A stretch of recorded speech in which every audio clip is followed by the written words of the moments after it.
Sanjay Prabhu, you are live now. Okay. Hare Krishna. Dandavat Pranam to all the devotees present here. Welcome to Srila Gurudev's Fond Memories program. Thank you very much for joining today's program. My name is Sachinandan Das. Today I will be the host of today's program under the guidance of Ajay Krishna Das and of course previous hosts Vijay Krishna Prabhu, etc. So thank you all for joining. और जिनको हिंदी में चाहिए उनका अलग link Ajay Krishna प्रभु post करेंगे अभी, तो जिसको हिंदी में सुनना है प्लीज़ आप वो लिंक ज्वाइन कर लेना. So today we have the great fortune and honor to have Sri Madhukar Prabhu as our guest today. So we'd like to very much welcome Madhukar Prabhu to this program, and thank you so much for taking the time out to be a part of this program. I'm grateful for the opportunity. Haribo. Dhanyavad Prabhu, Hare Krishna.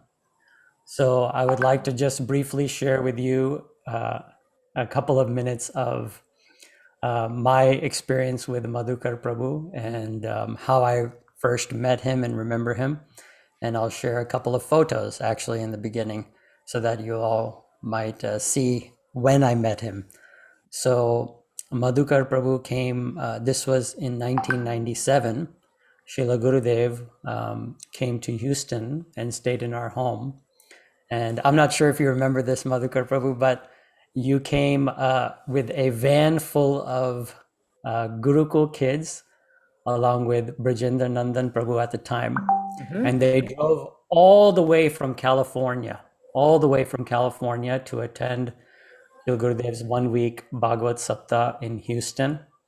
And I remember when they first got out of that van, my mother, so the year before, no kids had come. And the 1997 was the second year. And my mother had told me that so many kids from a place in California will come. And then she said, Badger. And I said, where's Badger? I've never heard of Badger in my life. So in this regard, when they came out the van, we were so excited to see kids of our age. But I was so shocked. I was really shocked because, you know, living in Grihastha, we were just regular kids. But these boys and girls were just like devotees from previous lifetimes. There's no doubt in my mind, because they were, you know, shaven up with shikha, tilak, dhotis, and they were just immediately, they were itching to serve Srila Gurudev and see Srila Gurudev. The intense desire was there. So I want to share with you some photos before we start, and then we'll get started on the program. Can everybody see my screen? Can you see my screen? Yes, Prabhuji, we can see.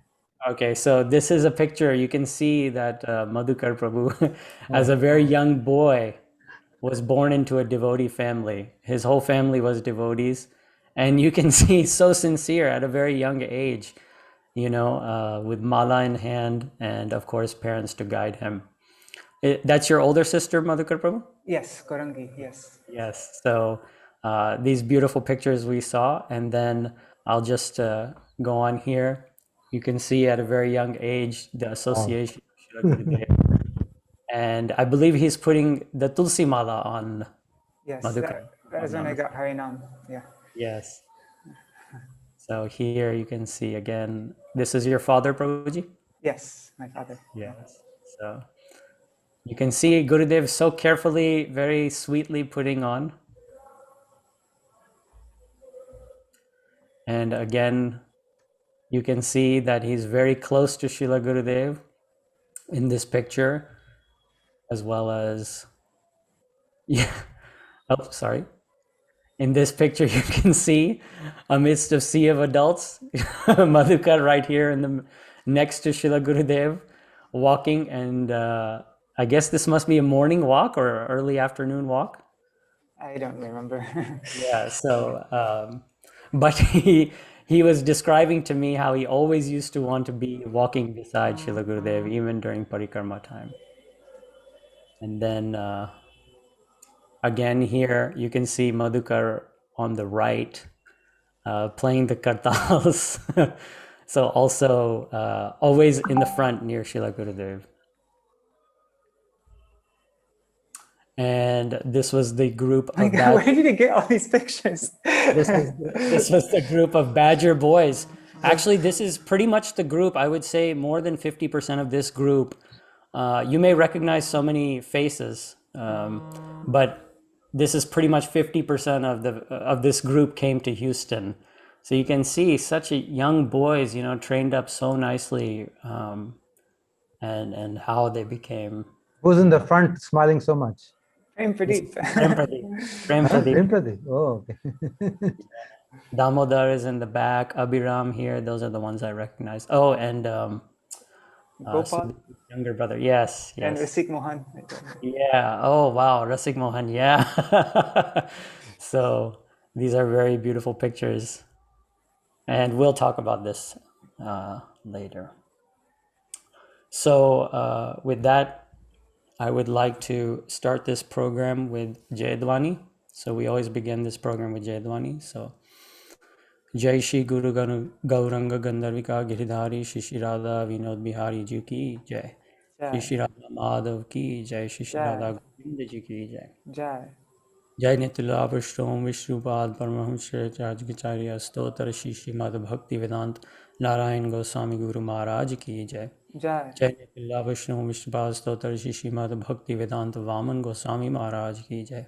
Jai. Nitila Vishnu Vishnupad Stotra Shri Shri Madhav Bhakti Vedanta Trivikram Goswami Maharaj Ki Jai. Jai. Nitila Vishnu Vishnupad Stotra Shri Shri Madhav Bhakti Pragyan Keshav Param Gurudev Maharaj Ki Jai. Jai. Nitila Vishnu Vishnupad Stotra Shri Shri Madhav Bhakti Siddhanta Saraswati Goswami Prabhupada Maharaj Ki Jai. Jai. Gaur Kishore Das Babaji Maharaj Ki Jai.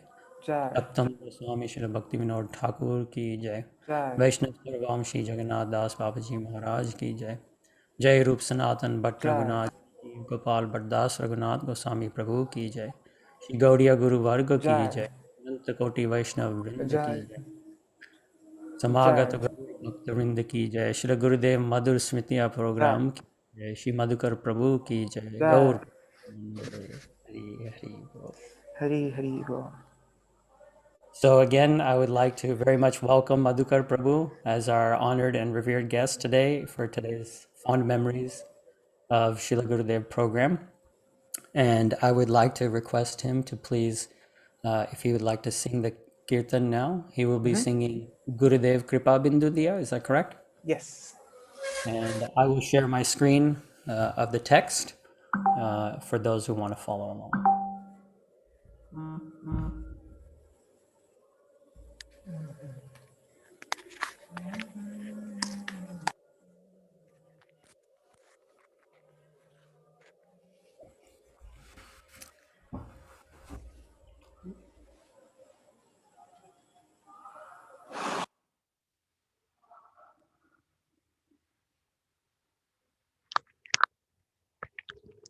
Okay.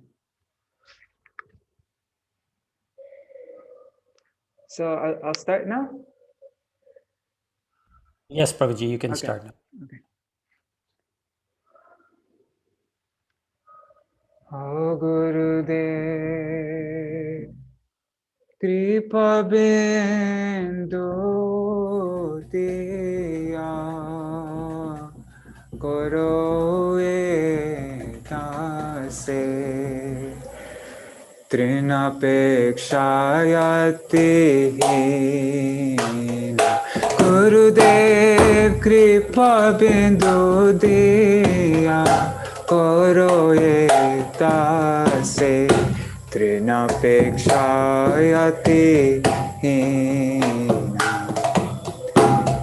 Sakala Sahane Bala Diya Karo Nij Mane Spriha Hina Sakala Sahane বল দিয়া করো নিজ মানে স্পৃহা হীন গুরুদেব কৃপা বিন্দু দিয়া করো এতাসে তৃণাপেক্ষায়তি হীন গুরুদেব কৃপা বিন্দু দিয়া করো দাসে তৃণাপেক্ষায়তি হীন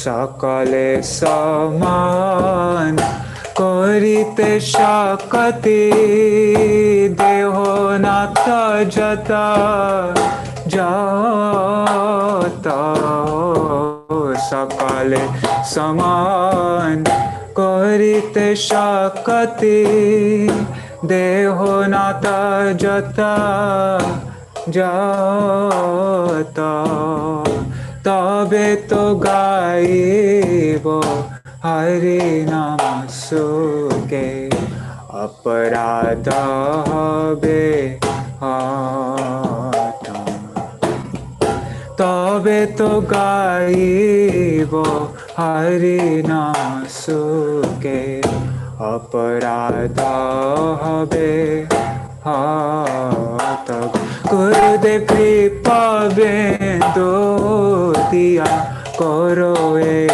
দাসে তৃণাপেক্ষায়তি হীন গুরুদেব কৃপা বিন্দু দিয়া করো দাসে তৃণাপেক্ষায়তি হীন কবে হেন কৃপা লভিয়ায়ে জন কৃতার্থ হইবে না কবে হেন কৃপা লভিয়ায়ে জন কৃতার্থ হইবে না শক্তি বুদ্ধিহীন আমি অতি দিন করো মোরে আত্মসাৎ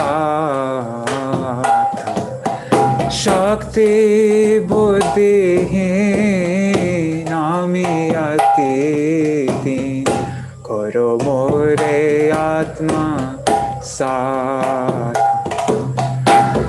শক্তি বুদ্ধিহীন আমি অতি দিন শক্তি বুদ্ধিহীন আমি অতি দিন করো মোরে আত্মা সাত করো মোরে আত্মা সাত গুরুদেব কৃপা বিন্দু দিয়া করো দাসে তৃণাপেক্ষায়তি গুরুদেব কৃপা বিন্দু দিয়া করো দাসে তৃণাপেক্ষায়তি জগত বিচারে কিছু নাহি পায় তোমার করুণা সারা জগত বিচারে কিছু নাহি পায় তোমার করুণা সারা জগত বিচারে কিছু নাহি পায় তোমার করুণা সারা জগত বিচারে কিছু নাহি পায় তোমার করুণা সার তোমার করুণা সার গুরুদেব তোমার করুণা সার করুণা না হইলে কান্দিয়া কান্দিয়া করুণা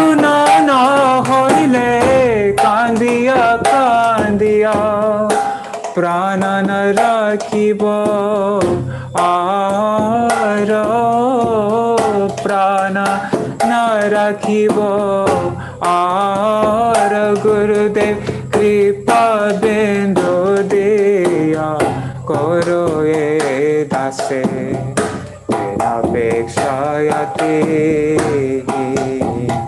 গুরুদেব কৃপা বিন্দু দিয়া করো এ দাসে অপেক্ষায়তে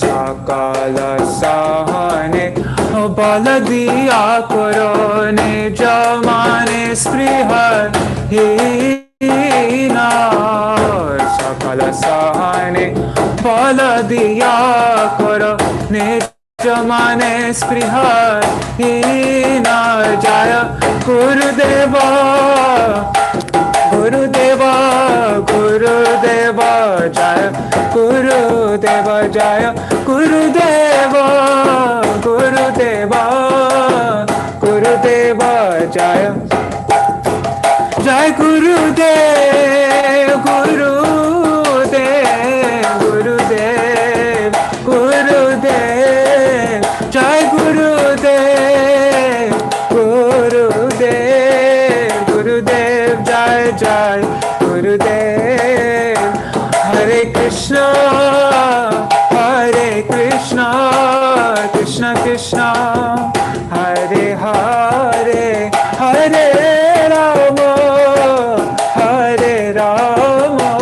Ram Ram Hare Hare Hare Krishna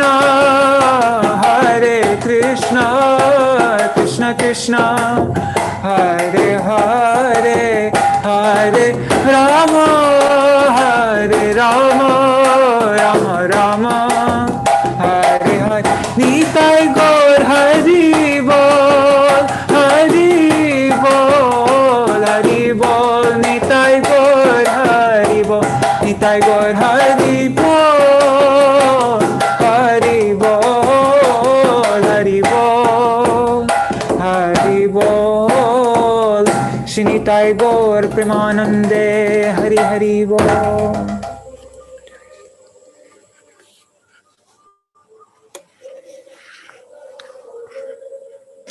You're on mute. Thank you so much, Madhukar Prabhuji, for such a beautiful kirtan. Jai Srila Gurudev. Thank you so much again. So I just would like to just point out a few things and then we'll get started. Is that, as I mentioned, Madhukar Prabhu since a very young age has been a very dear servant to Srila Gurudev. And he left everything and he went to India in 2006, was it, Madhukar Prabhu? 2007. 2007. He went and he left everything. And I remember he came to Houston about 2 years ago, I think, and he stayed with us and he shared a few things that he may not remember, but I thought was so special and glorious. So he stayed in Puri for many years, in the Puri Mutt. And there, I cannot tell you how simple Madhukar Prabhu is. Of course, he won't like to hear this, but I will share with you. He, not even having his own room, actually, simply living in a very, I believe, tight corner. And if I remember correctly, he said he lived underneath just a few sheets.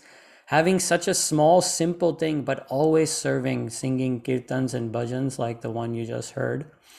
Of course, everyone who has been to Parikrama knows that he has basically unlimited energy. I mean, he can play mridanga for hours and hours and hours on end and can sing bhajans and kirtans to the tune of thousands of people. But I think what stood out more than anything was that when he came here, we requested him to sing some bhajans. There were 3 or 4 of us.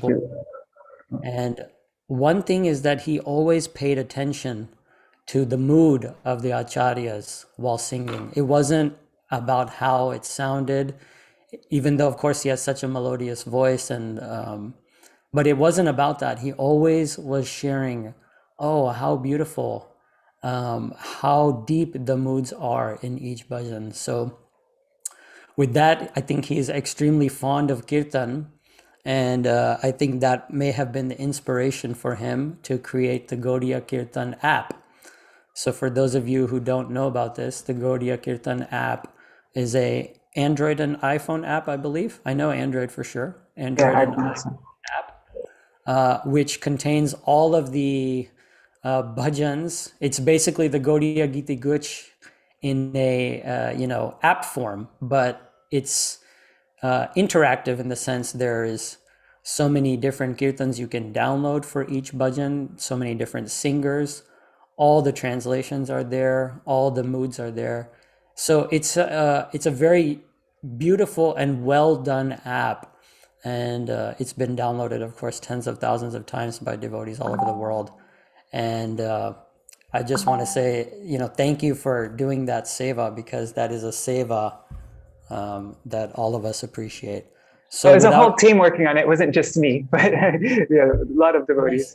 yes, yes, of course, yes. So without further ado from my side, Prabhuji, we request you to please begin and share with us your memories of Srila Gurudev. Thank you. Hare Krishna.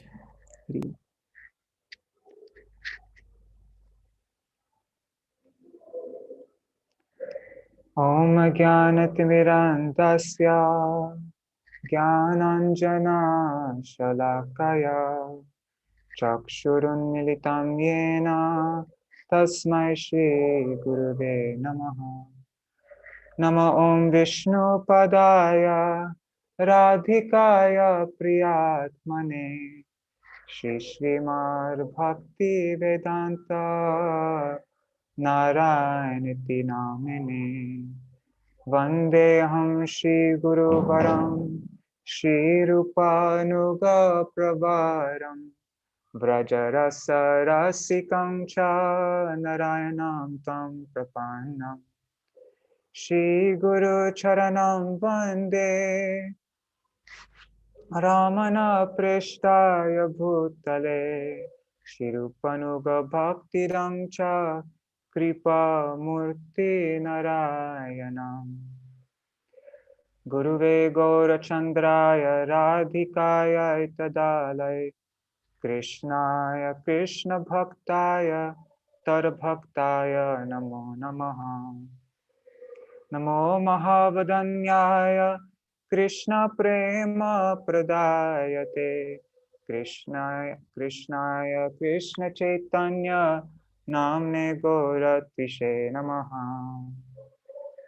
Bhaktya Vihina Aparada Lakshay Kshiptashtaka Madhitaranga Madhe Kripa Maitvam Sharanam Prapanna Vrinde Namaste Charanarvindam Vanchakalpatarubhyashta Kripa Sindhubhyaeva cha Patitanam Pavanebhyo Vaishnavebhyo Namo Namaha Bhaja Shri Krishna Chaitanya Prabhu Nityananda Shri Advaita Gadadhar Shivasari Gaur Bhakta Vrinda Hare Krishna Krishna Krishna Hare Hare Hare Rama Rama Rama Hare Hare. Is it cutting out? No, Prabhuji, you're fine. Slight Okay. cutting out, but otherwise, no problem. Okay. And just mention beforehand, if I cut out, because my internet's not always stable here, I'll switch over to my phone, my mobile connection, but I may have to stop for a second and go into somebody else's room because I don't get good reception in this room. So if I disappear, I will be back. No problem, Prabhuji. We'll wait. Don't Okay. worry. Okay. So first of all, I offer my Dandavat pranams again and again to the lotus feet of my most worshipful Guru Parma, Nitila Pravishta Om Vishnupad Shishimad Bhakti Vedanta Narayan Goswami Maharaj Srila Gurudev.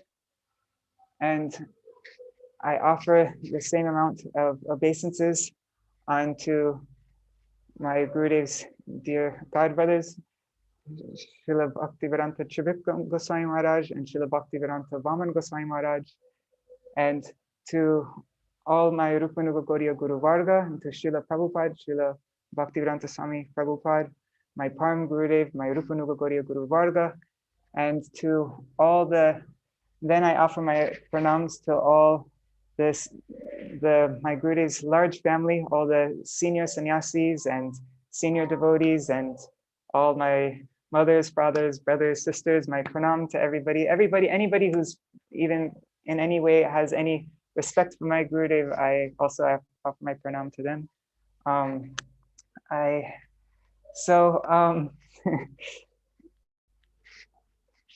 One second. So today I prepared some notes, and I think I got a little carried away. I just started making one idea after another, and I have this big page full of like a bunch of ideas of what to say, and but I think it might confuse me. Anyways, I don't know. We'll see. We'll see what I'm praying that that Gurudev will, that I can make myself an instrument, so that whatever comes through me will be for pleasing Gurudev and not for trying to impress everybody. I don't know what will happen, but sorry. Before I start, I wanted to read some words from my Param Gurudev, because it's very easy when we're glorifying Srila Gurudev and we're telling memories. This is a memory glorification, right? I'm supposed to tell all the memories that I have with Gurudev. So it's very easy to fall into a trap of, like, even though it sounds like you're glorifying Gurudev, but really you're just trying to show your own glories, like, oh, look how close I was to Gurudev, look how much he loved me. And and I might even do that, you know, but that's why I thought it would just be nice to read some words from Param Gurudev on this topic, because Param Gurudev would never let us get away with thinking, you know, that, oh, I'm being, you know, I'm so great, like I'm such a dear servant of Gurudev, I have so much love for him. He would always cut whatever crap was in us. So I just wanted to start. Maybe that will inspire me, I don't know, but I just wanted to start with his words. So where was this quote from? I can't even remember where I took it from. Let me see. I think it was from the Kriti Ratna book. There's a first article there. Yeah. And this was in a speech that he delivered on the disappearance day of Srila Bhaktisiddhanta Saraswati Thakur, can't remember which year, but he said, "We were attracted by Srila Prabhupada's supramundane potency, and we narrate his supramundane activities through kirtan. Not everyone's concept or perception of the supramundane is the same. One can only grasp a supramundane character to the extent that one is immersed in a supramundane disposition. Our tendency to be self-indulgent, our thirst to gratify the senses, and our desire to search for happiness do not facilitate a grasp of the supramundane conception.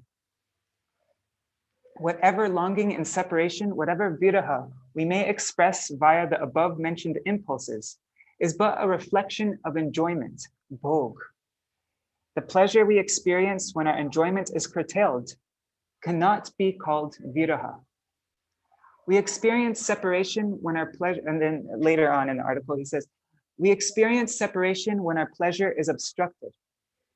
As we beheld Srila Prabhupada's charming and handsome figure, his sweet, gentle smile, his simple and generous dealings, his world-conquering, unparalleled scholarship, his natural inclination to constantly speak Hari Katha and perform kirtan, and other such qualities, we became enchanted by him. We delighted in his compassion and affectionate ways. Even veteran intellectuals were exceedingly delighted by his views and reasoning. It is only natural, therefore, that those who are enchanted by all these qualities of Srila Prabhupada and drawn to him should now experience sadness in his absence. But I want to say that this is an experience of thwarted pleasure rather than viraha.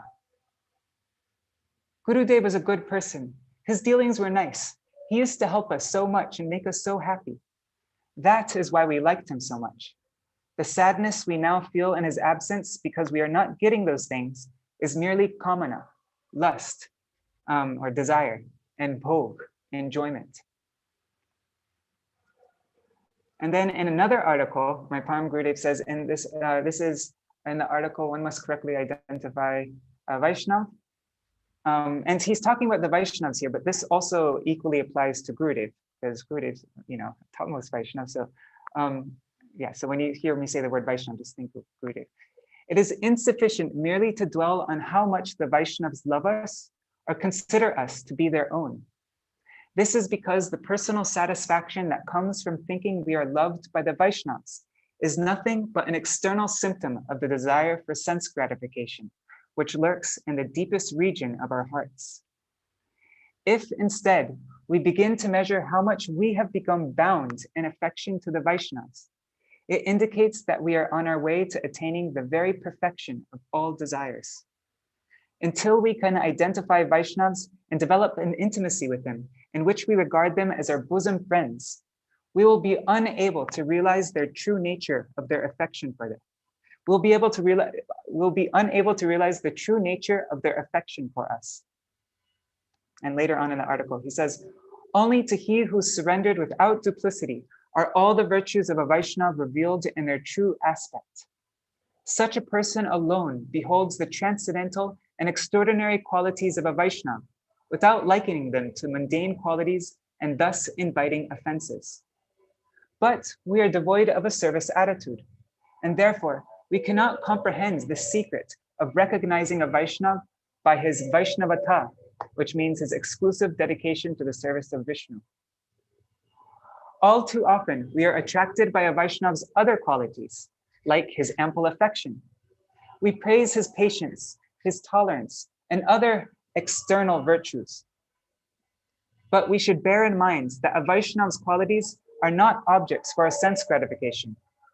If the qualities I detect in a Vaishnava, like affection and patience, do not inspire me to engage in the service of Sri Vishnu and the Vaishnavas, and do not lead me to become attracted to his Vaishnavata, his exclusive devotion to Sri Vishnu, then it should be understood that I have been unable to see their true aspect. In other words, I have simply been trying to satisfy my senses. And so, in this glorification of Srila Gurudev, these memories, I am praying that by Srila Gurudev's mercy, that I can actually do it in the proper way that will be pleasing to him and that will inspire me to actually want to surrender and to want to dedicate myself to him. And I don't know what will happen because it's not very natural for me. But anyways, I'm praying that by the Vaishnava's mercy that I may be able to glorify Srila Gurudev like they glorify him. And okay, so Everything will be wonderful, Prabhu. Don't worry. okay. Okay. So I guess I'll start from the beginning when I first met Srila Gurudev. Well, before I met Srila Gurudev, there is my sister. This is in 1996. Yes. Sorry, Prabhuji. Can I just request you to go a little bit slower because there's simultaneous Hindi translation? Okay. So just slightly slower. Okay. Yeah, I Thank think you. also, especially when I read quotes, which is like more difficult English, it's probably extra difficult for translating. Right. Right. So, That's okay. Just okay. little. Okay. Yeah, I got a bunch of quotes ready, but anyways, I'll try to go extra slow in those parts. So yeah, my sister Gurangi, she received Harinam and Diksha from Gurudev at the same time I think it was in Seattle. I don't know exactly though.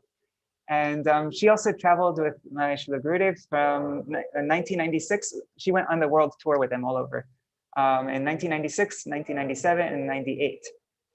And so that year, 96, Gurudev was coming to Los Angeles. And at that time, yeah, I was living in Los Angeles. We're living just a block away from the ISKCON temple there. And there was a devotee living with us. I won't mention his name, but he saw us. We were getting on our shoes, and we were just walking out the door. We had our shoes on. We're about to go downstairs and go to greet Srila Gurudev in the airport when he arrived in Los Angeles. But this devotee who was staying with us, he said, "Where are you guys going?" And we said, "Oh, we're going to greet Srila Narayan Maharaj at the airport." And then that devotee said, "We need, just wait a second. I want to tell you something." And then he started to say things about Gurudev and like unfavorable things about Gurudev. And, you know, I don't know what he said exactly, but it wasn't favorable. And he said also that this year is Srila Prabhupada's centennial year, so you should just focus on Srila Prabhupada and not go to see or hear anyone else. And my parents, they said, "Oh, thank you. We didn't know any of this." You know, and so that year, 1996, we were deprived of having Gurudev's darshan. So how did you hear about him? Like, how did you know that he was coming? Well, for one thing, my sister took Diksha and Harinam. She took Diksha from him. I'm not sure if it was before. I think it was before the Badger Festival. I don't know though. And also that at that time, Urukram Prabhu, who is our Sripad Bhaktivedanta Padmanabha Maharaj, he was going around and getting all the Srila Prabhupada disciples and telling them the glories of Gurudev. He brought so many of Srila Prabhupada's disciples to Gurudev. He did a huge service in that way. And I think he might have had something to do with that. I don't know. But yeah, so anyways, that year we were deprived of Gurudev's darshan, and you know, he went up to Badger, the Badger Festival happened. And then that year at the Badger Festival, that was the time when most of the devotees, except for Pankishore Prabhu and Urukram Prabhu, that was the first time any of the devotees had met Srila Gurudev. And so they were all very skeptical. And that time was kind of like Gurudev was breaking everybody, like he was, I don't know what you say, breaking the ice or whatever. And everybody started becoming more like inclined towards Srila Gurudev at that festival. But that festival, I don't think all of Badger was fully surrendered to Gurudev. That would be the next year, as far as I know. But yeah, soon after that festival, 1996, then the devotees from Badger came down, New Braj. No, it wasn't New Braj at that time, it was Badger. And I don't know what it was for. It might have been the Prabhupada festival. Like every year they do a huge festival on Memorial Day for Srila Prabhupada. Anyway, so all the Badger devotees came down. And at that time, I was going to ISKCON Gurukul. But my teacher, Jagarambika, she was kicked out of her service. And she was a great teacher. And my parents were really upset about that. So they wanted to take me out of the school. And at that time, the devotees from Badger came, and they did, I think they did like dramas and all sorts of stuff. And my parents spoke to Brajendra Nandan Prabhu. Brajendra Nandan Prabhu was one of the first people that my mother met when she became a devotee, like when she came to the temple. And so they have a relationship like that. And he told them about a school that they're starting up there, or maybe it was already going on, I don't know. But so my parents thought, well, maybe we should send him to that Gurukul. And so I think it might have been right then. We might have gone back up all together, or soon after that. I went up to Badger. It was still 1996. And at that time, I stayed with Brajendra Nandan Prabhu and Gopanandini Mataji. So I think I was 7 years old at that time. And so they're very much like my mother and father. I lived with them since I was little, and they also are very instrumental in raising me. They're like my second set of parents. And yeah, I stayed there for a couple months or longer, I don't know. And eventually my parents went up to Badger also. And then it was coming time for when Srila Gurudev was coming. And now my parents were up in the middle of nowhere, really. Badger has a population of, I think, like 100 people or something like that. It's really up in the middle of nowhere. It's an hour drive from any city. So we're up in the middle of nowhere. And you know, this sadhu, this very senior sadhu was coming, you know, all the way from India to this small place. It would be really weird if my parents wouldn't go to have Gurudev's darshan. You know, that would be very strange. And so even though my parents my parents never went to Srila Gurudev themselves, Srila Gurudev came to my parents. And, that was his unlimited mercy. But so I remember at that time, so I think this time I was now 8 years old, it was 1997. We were in the driveway waiting for Gurudev to come. And there was a big kirtan going on. And we were so excited. The atmosphere was just like buzzing. And every car that would go by, because there aren't that many cars that drive in Badger. And so you could hear cars coming from a long distance away. Badger's a really quiet place. And when we'd hear a car coming, the kirtan would like go crazy and everybody would be like bursting with excitement. But then the car would go by. And I think this happened a couple times, we'd hear a car coming, we'd go nuts. And then finally though, the car came and it turned up the driveway. And Nirguna Prabhu's driveway is a very long driveway. And so the car came inside and we all just couldn't contain ourselves. And the kirtan was just, it was so exciting. And then finally, we watched the car come from a long distance, from that long driveway up until it arrived. And then Srila Gurudev, he stepped out, he opened the door and he stepped out. And that was my first darshan of Srila Gurudev. And at that time, all the devotees were there was so much excitement, joy, nervousness, and just overwhelming emotion. And devotees were crying. And in that atmosphere, and then having darshan of Srila Gurudev, this is my memory. I mean, my memories might not be accurate, but my memory is that I just burst into tears. And it wasn't just me, so many devotees were bursting in tears. The atmosphere was so like overpowering. Gurudev's he was radiating, this I don't know, it's not, anybody who's had darshan of a Mahabhagavat and has, only they can, it's not a describable experience, what that feeling. But even though I was just, I was 8 years old, I didn't care about anything devotional. I just wanted to play and stuff. I was crying for some weird reason. Like it was such a weird feeling. Like I never experienced that before. What was that, But that was Gurudev's potency.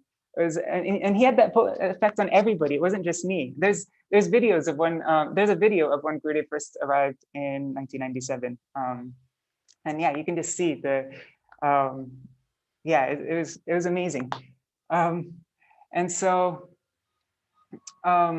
and after that, Gurudev came inside the house, and what he does every year in Badger, he'd ask the different devotees to stand up and speak, and why did you call me here? And all the devotees spoke. And anyhow, so moving on, my parents at that time, especially my mother, they were still very cautious. And actually, in the first the first few classes that Gurudev gave there, my mother didn't even go. Because of all the things that she heard, and it wasn't out of animosity. She just was, she heard these things and she didn't know what to do. She was very mental. While Gurudev was giving class, she would be sitting in front of a picture of Srila Prabhupada and just praying to Srila Prabhupada. Prabhupada, I don't want to be disloyal. I don't want to be disloyal to you in any way, please. And I don't know what to do. And she was like sincerely praying to Srila Prabhupada. But of course, I wasn't cautious. I I didn't have any of these doubts or anything. And so actually, I even went to Srila Gurudev and he was walking down to his room, and I ran up to him and I said, I actually don't remember saying this, but Govinda Priya, Mahi Bharat Prabhu's daughter, she told me I said this. I said, Srila Narayan Maharaj Prabhu, could you please give me Harinam initiative? Could you please give me Harinam? And I don't remember what Gurudev said. Maybe we'll see in a few. I can't remember what he said then, but yeah. Anyhow, so during that time, I was always, I think. So Prabhuji, you asked for Harinam, though your mother was slightly hesitant, but you went straight and asked. Yeah, that's right. Okay. I mean, at least that's my memory. As I said, memories can always change over time, but I'm just speaking honestly what I can remember. I don't know how accurate they are.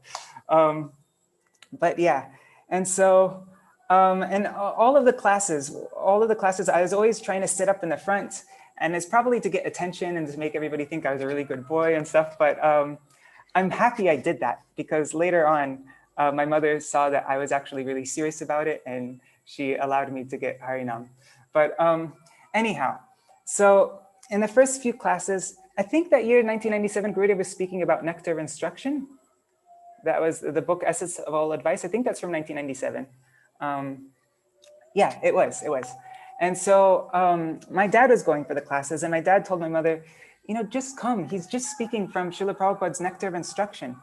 And so my mother came, and as soon as she went and sat in front of Gurudev's Harikatha, immediately she was brought back to 20 years ago, when she was, you know, that same feeling that she felt during Srila Prabhupada's time, which had completely died after Srila Prabhupada's disappearance. After Srila Prabhupada, and this is the experience of so many Prabhupada disciples, is that, you know, after Srila Prabhupada entered Nitya Leela, gradually everything just started to become really bland and boring, and there wasn't any excitement anymore. And Harinam became just super dry, and reading the books were just like, you know, not, but when my mother came in contact with Srila Gurudev, then immediately he brought Srila Prabhupada back to her.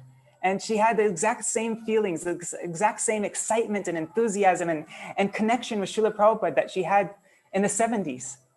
And so, you know, she was, who is this sadhu who is able to reunite me with Srila Prabhupada? How is this possible?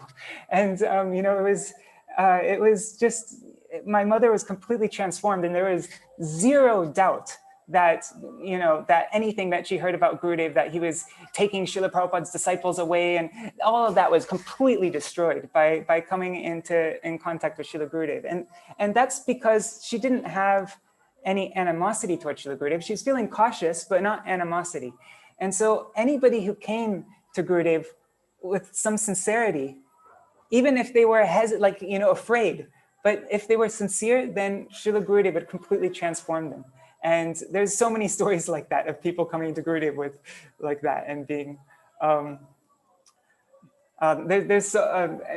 now we're working on Venugopal, Vaijantimala, and some devotees. We're working on making a documentary about Srila Gurudev, and Bhadra Mataji, she talks about, she said, you know, from New Zealand, she's a Prabhupada disciple, and she said after meeting, the way she says it is really, she gets so excited and like animated, but she says after meeting Gurudev, the words on the pages of Prabhupada's purports just began to dance. It was just, and so much more meaning was there in Srila Prabhupada's books. And as for how it affected my spiritual life, well, everything jumped up. My rounds became more focused. I immediately wanted to chant more rounds. And Prabhupada's books, I just developed a thirst for them. I just practically couldn't stop reading them. And that was, you know, so many, you'll hear this kind of story from so many Prabhupada disciples. And so through this, Srila Gurudev was showing how he was the ideal Shiksha Guru. And I wanted to read a couple quotes by Param Gurudev about Shiksha Guru. So, because Srila Gurudev, he didn't want anyone for himself. He wasn't trying to, and so therefore, he was able to, and he just wanted to inspire everybody to worship their own Gurudev. So that's why everybody felt 100% trust with him. They didn't feel any like being disloyal to their own Gurudev or anything like that. And so Param Gurudev, he says, this is in a letter that he wrote. He said, right? No, this one is not in a letter. This is in a lecture. The next one's from a letter. Okay, so he says, Guru is of two types, Shiksha Guru and Diksha Guru. From the perspective of the path of Archan, worship of Guru Par Parma, or one's Diksha Guru, is to be performed first. Oh, sorry, I should read this slowly. Okay, so even though Shiksha Guru and Diksha Guru are one, and there's a verse, Shiksha Guru Keta Jani Krishna Sarup, I know the Shiksha Guru to be Krishna's own nature. Even though Shiksha Guru and Diksha Guru are one, at the same time, it is one's duty to worship one's Diksha Guru before any other. Shiksha Guru gives instruction on how to serve the Diksha Guru. One who is averse to giving instruction on service to the Diksha Guru cannot be called a Shiksha Guru. He cannot even be a Vaishnav, as he has not learned how to honor the Diksha Guru. Imagine how such so-called teachers would treat their own Diksha Guru. A false guru is always to be given up. And then in a letter, Param Gurudev wrote in 1961, he said, Shiksha Guru and Diksha Guru are one in tattva. He who gives instruction on service to Guru is called the Shiksha Guru. He who gives instruction on service to Guru is called the Shiksha Guru. Not just any person who quotes scriptures can be called Shiksha Guru. The duty of the Shiksha Guru is to fix one's attachment to the lotus feet of one's Diksha Guru. Therefore, Diksha Guru and Shiksha Guru are accepted to be categorically identical. Only their pastimes and activities distinguish them from one another. This must be understood. So that's, it's the duty of the Shiksha Guru to fix one's attachment to the lotus feet of one's Diksha Guru. And Gurudev did this in an unparalleled way that only somebody who's intimately connected with these acharyas could do. And so, Gurudev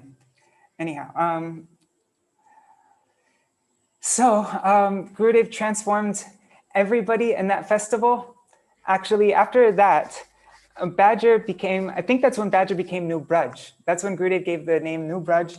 And after that, before Badger was a community of many different, there's many Srila Sridhar Goswami Maharaj disciples, many ISKCON devotees, many Ritvik devotees. There was it was a place of like all different sanghas.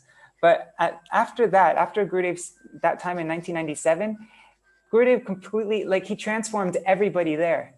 And he didn't just transform everybody there, but he also transformed all of Badger into New Braj. Just like there's a verse, what is it, by Yudhishthir Maharaj speaks to Vidura when Vidura came after his pilgrimage. Yudhishthir Maharaj said, Bhavar Vida Bhagavatas Tirtha Bhutta Swayam Vibho Tirti Kurvanti Tirtani Swanta Stena Gada Brita. He said that you yourself are a place of pilgrimage. And not only that, but wherever you go, that place becomes a place of pilgrimage. Because within your heart, you're carrying Gadabrata, the Supreme Lord. And so in that way, Srila Gurudev, wherever he would go, that place would be transformed into Vrindavan. Because Gurudev was so much a Brajvasi, so anywhere he went had to become Braj. And in Badger, when I was there in 2 years ago, Vishnu Prabhu, he said, he spoke a memory, which we put on GurudevMemories.com, and I just wanted to share that, about when Gurudev first went to Houston.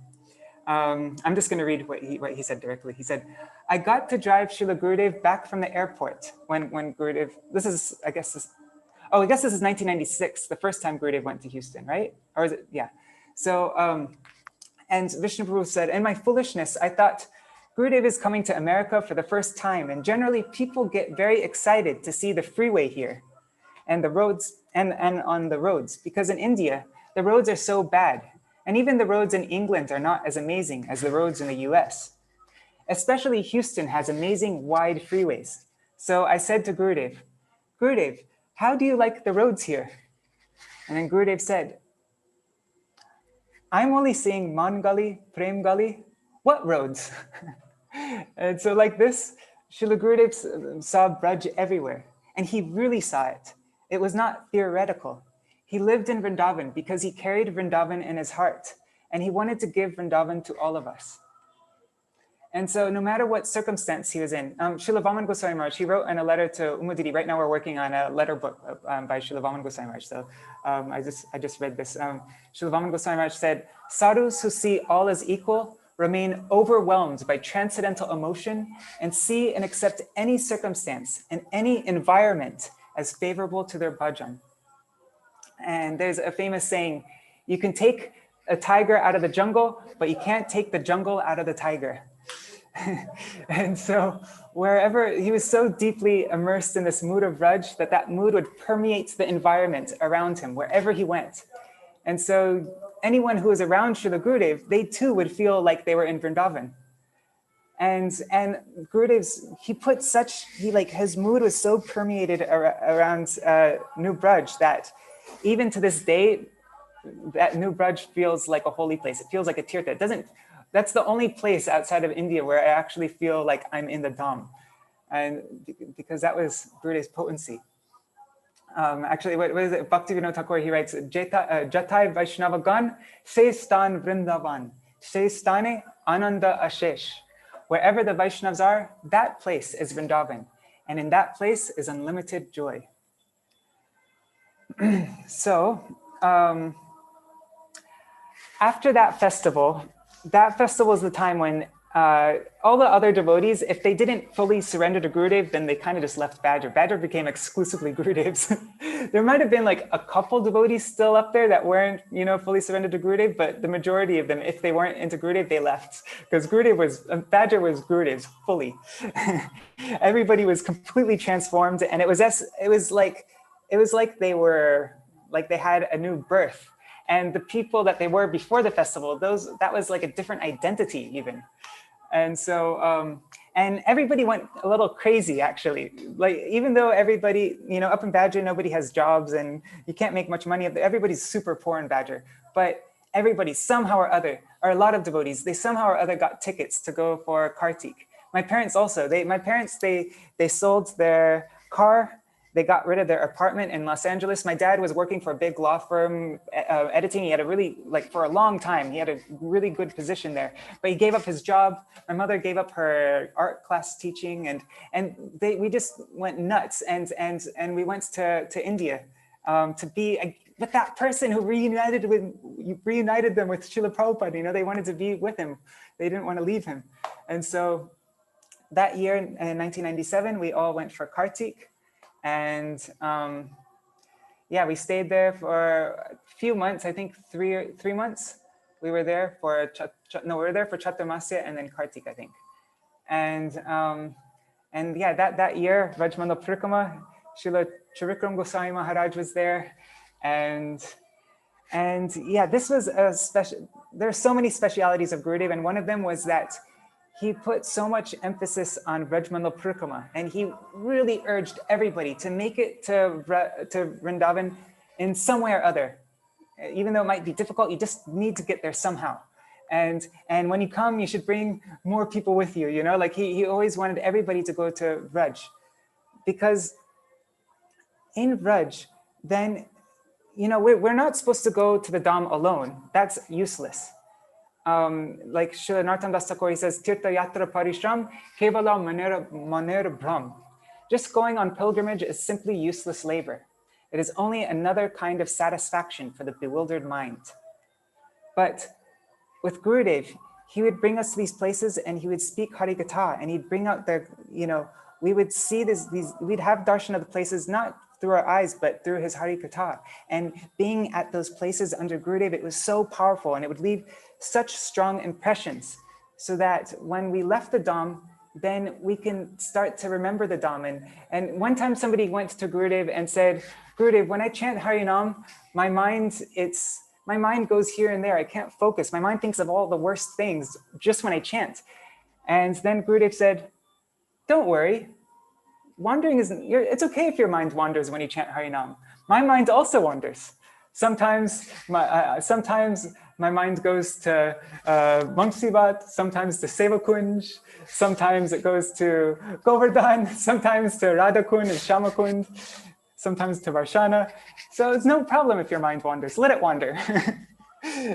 But how could we come to this place if we've never actually been to these places and heard Harikatha from a Vraj Rasik Vaishnav like Srila Gurudev, who's a real Vrajvasi, like he could reveal these places to us. So Gurudev so strongly urged everybody to always come on Vrajmandal Parikrama so that we would have these impressions. And Amal Krishna Prabhu, he was glorifying Gurudev a few years ago in Rup Sanatan, and I just remember he's glorifying Gurudev in relation to the song, what is it, Radha Kunda Tata?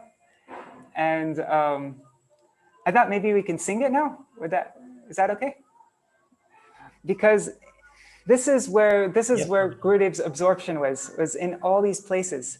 And then the last verse really applies to Gurudev. Like Gurudev really embodies the last two verses of that. So yeah, I thought it would be nice to sing that if possible.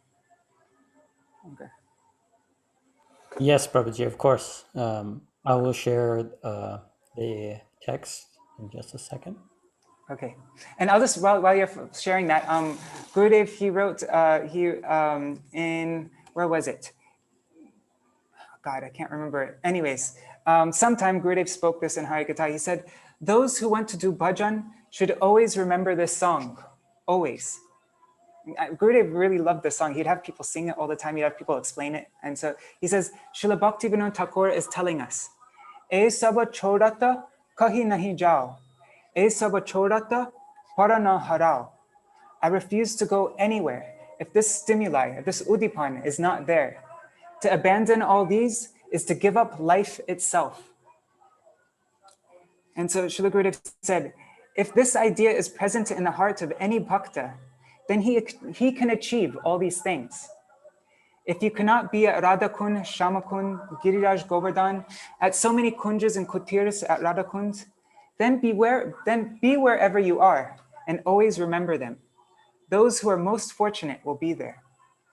We are going to all the holy places of Krishna's pastimes, but we cannot see their transcendental swarup, their transcendental form.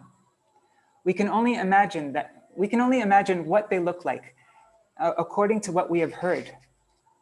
The Radhakund that we see is not really Radhakund. There are so many kunjas of Lalita and Vishaka and other gopis. There are thousands and of millions of kunjas around Radhakund, where Radha and Krishna are performing their vihar, their amorous pastimes.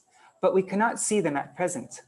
Self-realized devotees like Srila Raghunath Das Goswami tell us about these pastime places. They see them vividly and realize them. One day, by the wish of Krishna, if you practice bhakti in the proper way, all these places will be visible to you.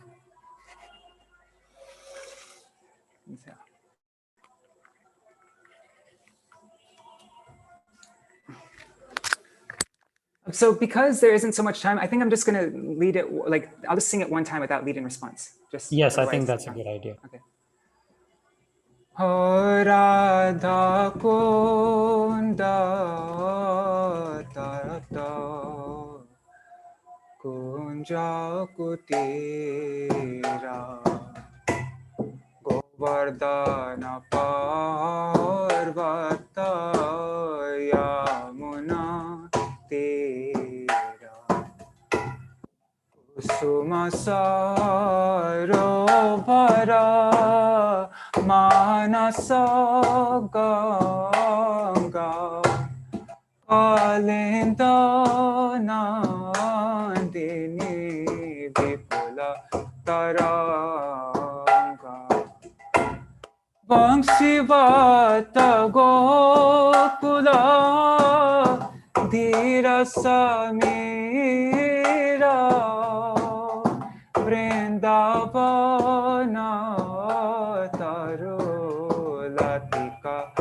Vanera Akhagamrika Kula Malaya Batasa Homayura Brahmara Murali Vilasa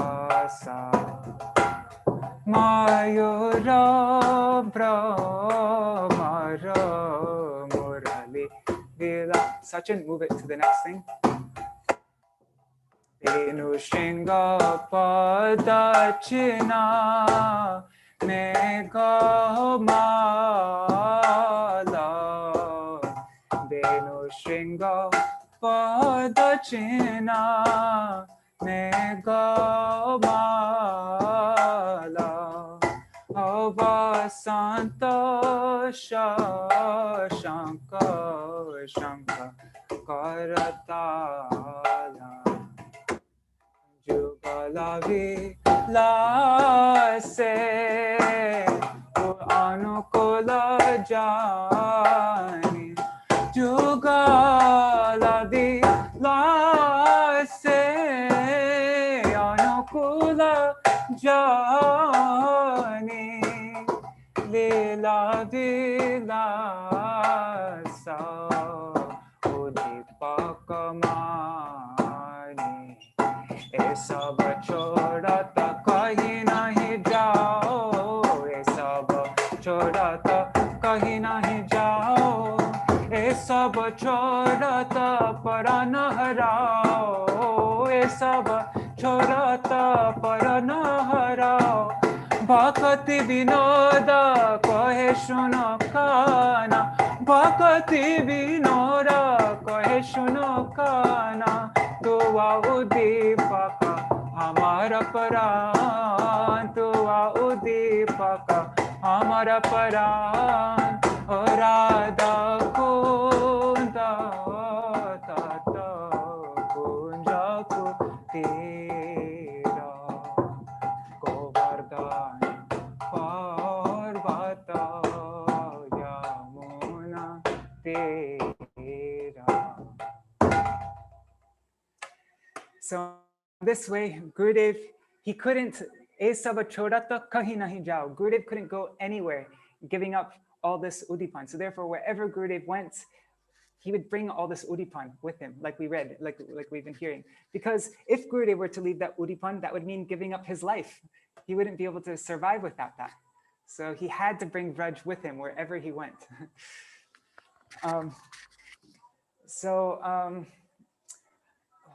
me just Thank you look very up. much for that, Kirtan Prabhuji. Thank you. No problem. What do you do? Oh my God. Anyways, I have to skip some things because I wrote. No, don't skip anything. Don't skip anything. You were discussing Brajmandal Parikrama, your first time going there with your family. Yeah, so anyways, that Brajmandal Parikrama that further transformed everybody and made them lose their previous identities of who they were before they met Srila Gurudev. You know, that was just more and more, you know, the more we were around Gurudev, he was just changing everybody. And then when we went back to New Braj, then the devotees who weren't able to go for a Brajmandal Parikrama, they used to do New Brajmandal Parikrama. They'd actually go to, they would follow the Parikrama schedule and go to different places in Badger and give the same Hari Katha and everything like that, you know, because Gurudev made these impressions so strong on everybody. And so Gurudev, he made everything exciting and he made everything tangible, because he was so intimately connected with these places and so intimately connected with you know, he was a Brajvasi himself. And so when he would speak about them, then they weren't just like Sundar Gopal Prabhu, he says they stopped becoming just mere fictional people that we hear about, but they are actually people that you could come close to, you know, there's like a real connection with them. Because of the way that Gurudev spoke about them and these places, and so he developed greed in everybody to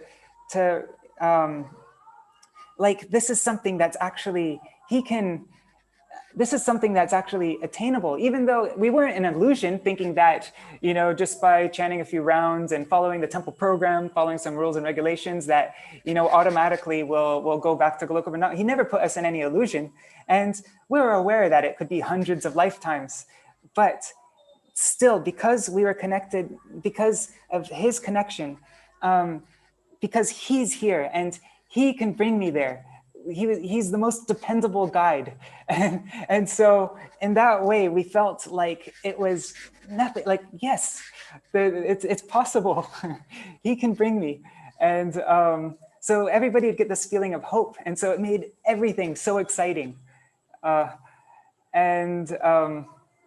So I'm going to continue on from, I don't remember so much. Anyways, I'm just going to move on. So every year that Srila Gurudev, he had come to Badger. And how many times did Gurudev go to Badger? I don't even know. It was maybe 13 times or something like that. I think 13. Yes. 1996 through 2008, I believe. Okay, he didn't go in 2009. Oh, okay. That year you just went to Houston. Okay. I believe, it could be incorrect, but I believe so. Okay. So, yeah, So that was like Gurudev would come to Badger and we'd have the huge festival. And then after Gurudev would leave, then we would just wait. We'd wait for the next festival to come. Like that's what we lived for. But also the Badger festivals was the most traumatizing time for me. And it was because in Gurukul, every year there would be a time where Gurudev would come to our Gurukul, and Brajendra Nandan Prabhu, or sometimes it'd be in Gurudev's main class, and Brajendra Nandan Prabhu, he would have all the students stand up and we each got to select a verse to say for Gurudev. And I don't know why it was so scary. I mean, we just said a verse and we could practice it as much as we wanted. It got to be whatever verse we wanted to say for Gurudev, we got to say it. But for some reason, it was the most frightening thing for me. Like the Badger Festival be coming and I was already freaked out about it. And every day of the festival, I'm like, oh my God, it's 3 days closer to when I have to say the shloka. And so one year, I think it was, I said the verse, I think it was Aradhyo Bhagavan Brajesha Tanayas, Padma Vrindavanam, that shloka. And I can't remember which shloka, I think it was that one. And then afterwards, Gurudev asked me, what is the difference between Krishna in Vrindavan and Krishna in Mathura? And at that time, I was just frozen. I said something, but I don't know what I said. I don't even know if it was intelligible, like if it made any sense, the words that came out of my mouth. But all I know is that Gurudev started laughing and he was like really laughing and the whole audience started laughing. And I was just, I wanted the earth to just swallow me up. I was so embarrassed. And I don't know, I think it was that time, I think Gurudev said, because every year I was asking Gurudev if I could go move into the mat, like if I could go to Mathura and stay in the mat there. And Gurudev said, you have to finish school before you're able to join the mat. And I felt like, oh, I didn't I wasn't trained enough. Anyways, but after that class, I got this really this wonderful feeling. I felt so light and liberated. And I thought, now everybody's seen me now. And so there's no need to make all this effort to hide myself and to make people think I'm so great and know a lot. People know that I'm not that, I don't know that much. And also, more importantly, instead of feeling like being rejected by Gurudev, like I wasn't good enough, it was the complete opposite feeling. Like he pulled me closer to him. Like he had more, there's, even though, with any other person, it would seem like he's just thinks I'm a joke and but with Gurudev, he through that experience, I felt more close to him. And really what's distancing myself from Gurudev? It's my duplicity. It's because I'm trying to impress everybody. I'm not able to stand up in front of Gurudev and just be honest with how little I know, how unqualified. I'm always trying to cheat Gurudev, really, make him think I'm something else than I really am, and which is ridiculous. Nobody can cheat Srila Gurudev. That's the most absurd thing. You're just cheating yourself if you try to do that. And Srila Gaura Goswami Maharaj, something he would say again and again, I really love this. He says that Guru and Vaishnavas are patit pavan. They are saviors of the fallen, but they are not kapati pavan. They are not saviors of the duplicitous. And so, this reminded me of when I was going through this letter book of Srila Vaman Goswami Maharaj. There are some letters that Srila Vaman Goswami Maharaj wrote to Umadidi, one in 1972 and the other in 1974, and it kind of reminded me of this. He said to Umadidi, "You have written calling yourself my only ineligible child. That is precisely why I'm so worried and concerned about how you can become qualified, how you can maintain your existence in this earthly world and in the spiritual world. Je jata patita hoy, tava daya tatatai. The more fallen one is, the more merciful you are."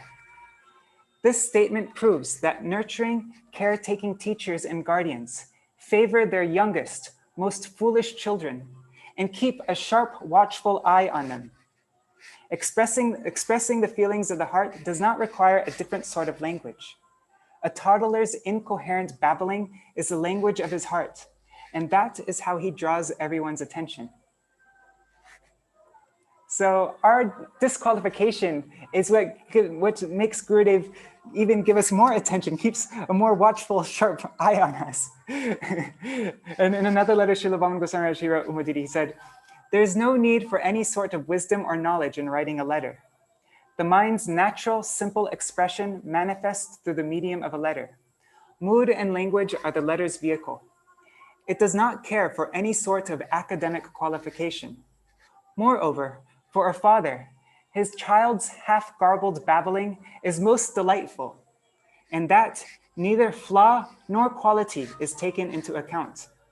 Therefore, there is no criterion by which to determine qualification or disqualification in this regard." So in front of Gurudev, any qualification we have or any disqualification we have, it doesn't matter. Just like in front of your parents. When you're in front of your parents, you know, whether you know a lot or whether you're an idiot, whether you're retarded, that doesn't, their affection for you is equal. You know, like everything about you, it's the same thing with Sri Guru. And so there's never any need to fear. If we try to be something that if we're not completely honest and sincere and in front of Srila Gurudev, then that's what's distancing ourselves from him. And so, yeah, that experience was really amazing. And also in Hawaii, the next, I can't remember which year it was, but it was a time when Gurudev was just writing and there's no devotees there, there's no festival or anything. And somehow we went there for that. And I went on a morning walk with Gurudev. And normally kids weren't allowed on morning walks. It was only the adults. And but that morning walk I went there and Gurudev saw me and he did not look pleased. And he said to me, he said, "Tell me, what is bhakti?" And actually just I think this is 2003, because yeah, 2002, Sundar Gopal Prabhu, he taught us all these different definition shlokas, and he taught us that shloka also. And so I said the shloka, and then Gurudev told me to explain it. And I got really nervous. And I don't think I explained it properly. And then Gurudev told Brajanath Prabhu to explain it to me. But all the time, Srila Gurudev was always drilling everybody. He always wanted to make sure that everybody was catching everything that he was saying. Like he wasn't just, and this is a practice that Gurudev, you know, even so much in the days previously, we hear from Tirtha Maharaj and Banu Maharaj and Madhav Maharaj what the days used to be like, how carefully, how attentively Gurudev trained everybody. And this is throughout Gurudev's whole time on this you know, with us. He would put so much attention on every single person. Parameshwari Prabhu, he just in this last Gurudev Memories, there's a website, gurudevmemories.com, every month since 2019 Gurudev's Yas Puja, we've been posting memories from a bunch of different devotees.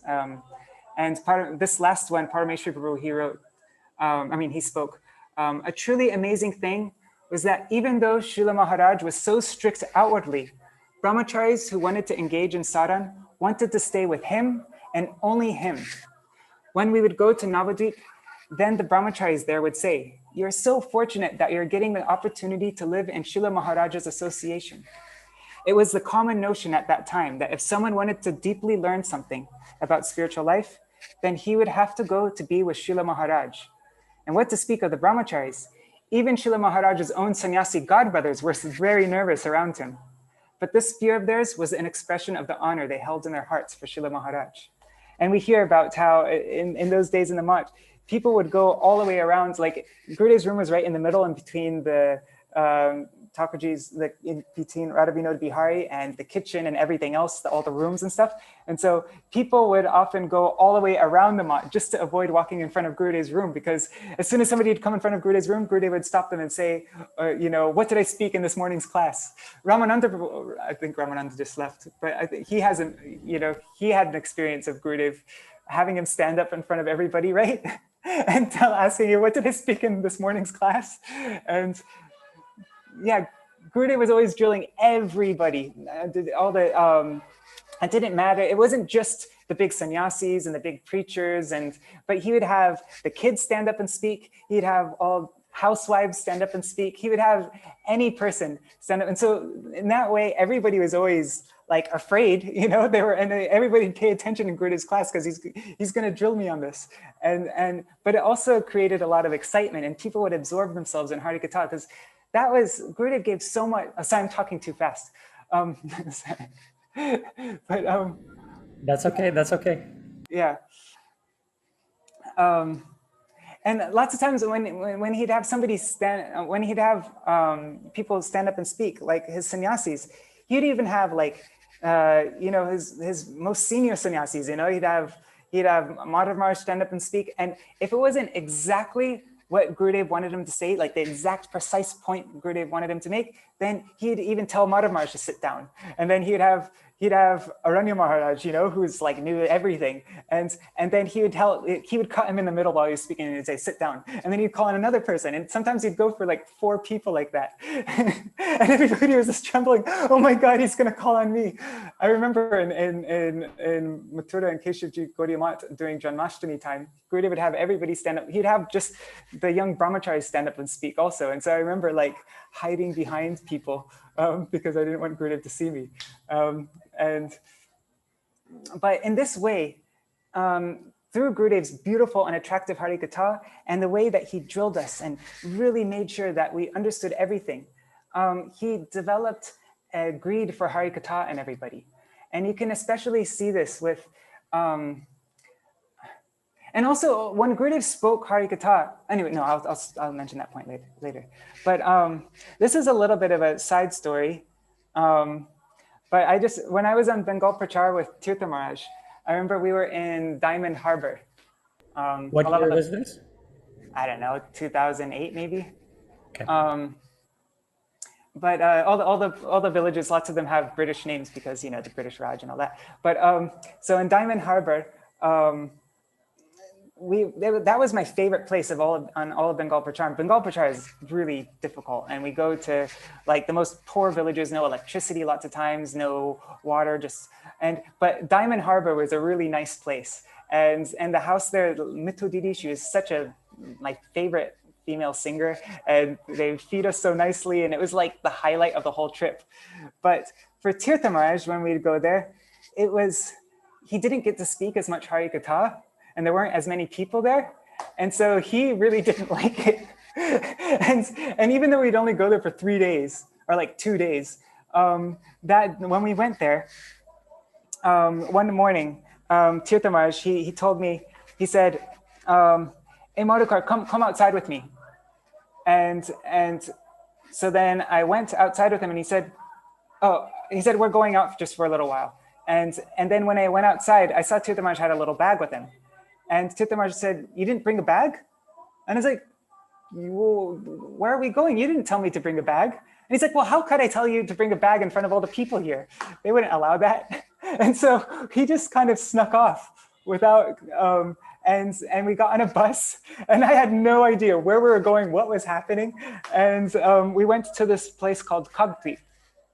And this is early in the morning. This is, I think, sometime after Mangalarti. I think it was before breakfast. And finally, we arrived in Kagti. And then we went to somebody's house, and he spoke Harikatha there. And, you know, this is just totally like random, you know, nobody knew he was coming to Kagti. He just kind of showed up there. And then we took prasad. Then we went to somebody else's house, and he spoke Harikatha there. And then he went to somebody else's house, spoke Harikatha there.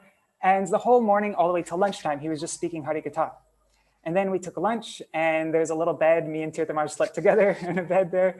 And then when I woke up, Tirtha Maharaj was sitting, talking to a whole group of people there on the bed. Like I was just there, like completely passed out on the bed, and he was sitting on the bed there with a whole group of people gathered around him.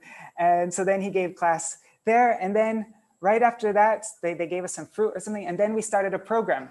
And then he spoke, and then he gave another class, and that class went on for so long. It went late into the night, very late.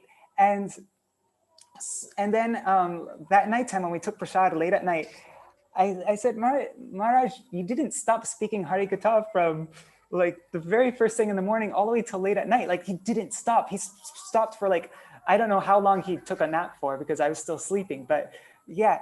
that was an example of just how like greedy he was. He was like a cigarette addict, you know, like having withdrawal. If he wasn't able to give Harikata, he just like, I need my nicotine, you know. Dom actually said on when they would go to some places in the West and there wasn't a program to, you know, everybody went out to work.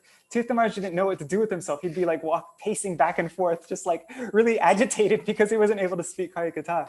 And so, but this isn't Tirthamaraj's glories even. This is what Gurudev developed in everybody. And with Bon Maharaj, we see how he can just he can speak forever, for hours and hours and hours. And Sridhar Maharaj, like all, and Madhav Maharaj always knows exactly what Gurudev is about to, like, going to say. And he can, you know, like, he knows every, Padmanabha Maharaj, just recently, there was, you know, Labang Manjari and Ambarish Prabhu, they're also making a documentary about Gurudev. And they had the devotees, this just happened like very recently. They had the devotees film Padmanabha Maharaj speaking about Gurudev, and he spoke for 8 hours. 8 hours, just speaking nonstop about Gurudev. And then afterwards, they found out that the camera wasn't actually recording. And so then Padmanabha Maharaj was like, oh, well, I'll just re-speak everything. It was no problem. He can glorify Gurudev forever, you know? And so now they're going to re-record him speaking all of that. And we see Shamarani Mataji, she knows every single class that Gurudev gave in every single place, you know, like every single point. She can tell you the date and what Gurudev spoke there. And nobody compares with Uma Didi. Uma Didi is like when it comes to having greed for Harikata and Nishta in Harikata, she is unparalleled with Gurudev's disciples. Because she will sit in anybody's class. When I was in Gopinath Bhavan, it didn't matter who was giving class. It could be some junior person, some person like a really annoying person, not even like, you know, but she would sit there in the class, even though there was like one other person there. But that was her Nishta in Harikata. No matter who was giving it, she would sit there. And actually, there's letters by Srila Vaman Goswami Maharaj where he's talking about this Nishta that Uma Didi has in Harikata and how this was going to be what, you know, anyways, on GurudevMemories.com, there's some letters. I wanted to find the letter, but I didn't get around to it.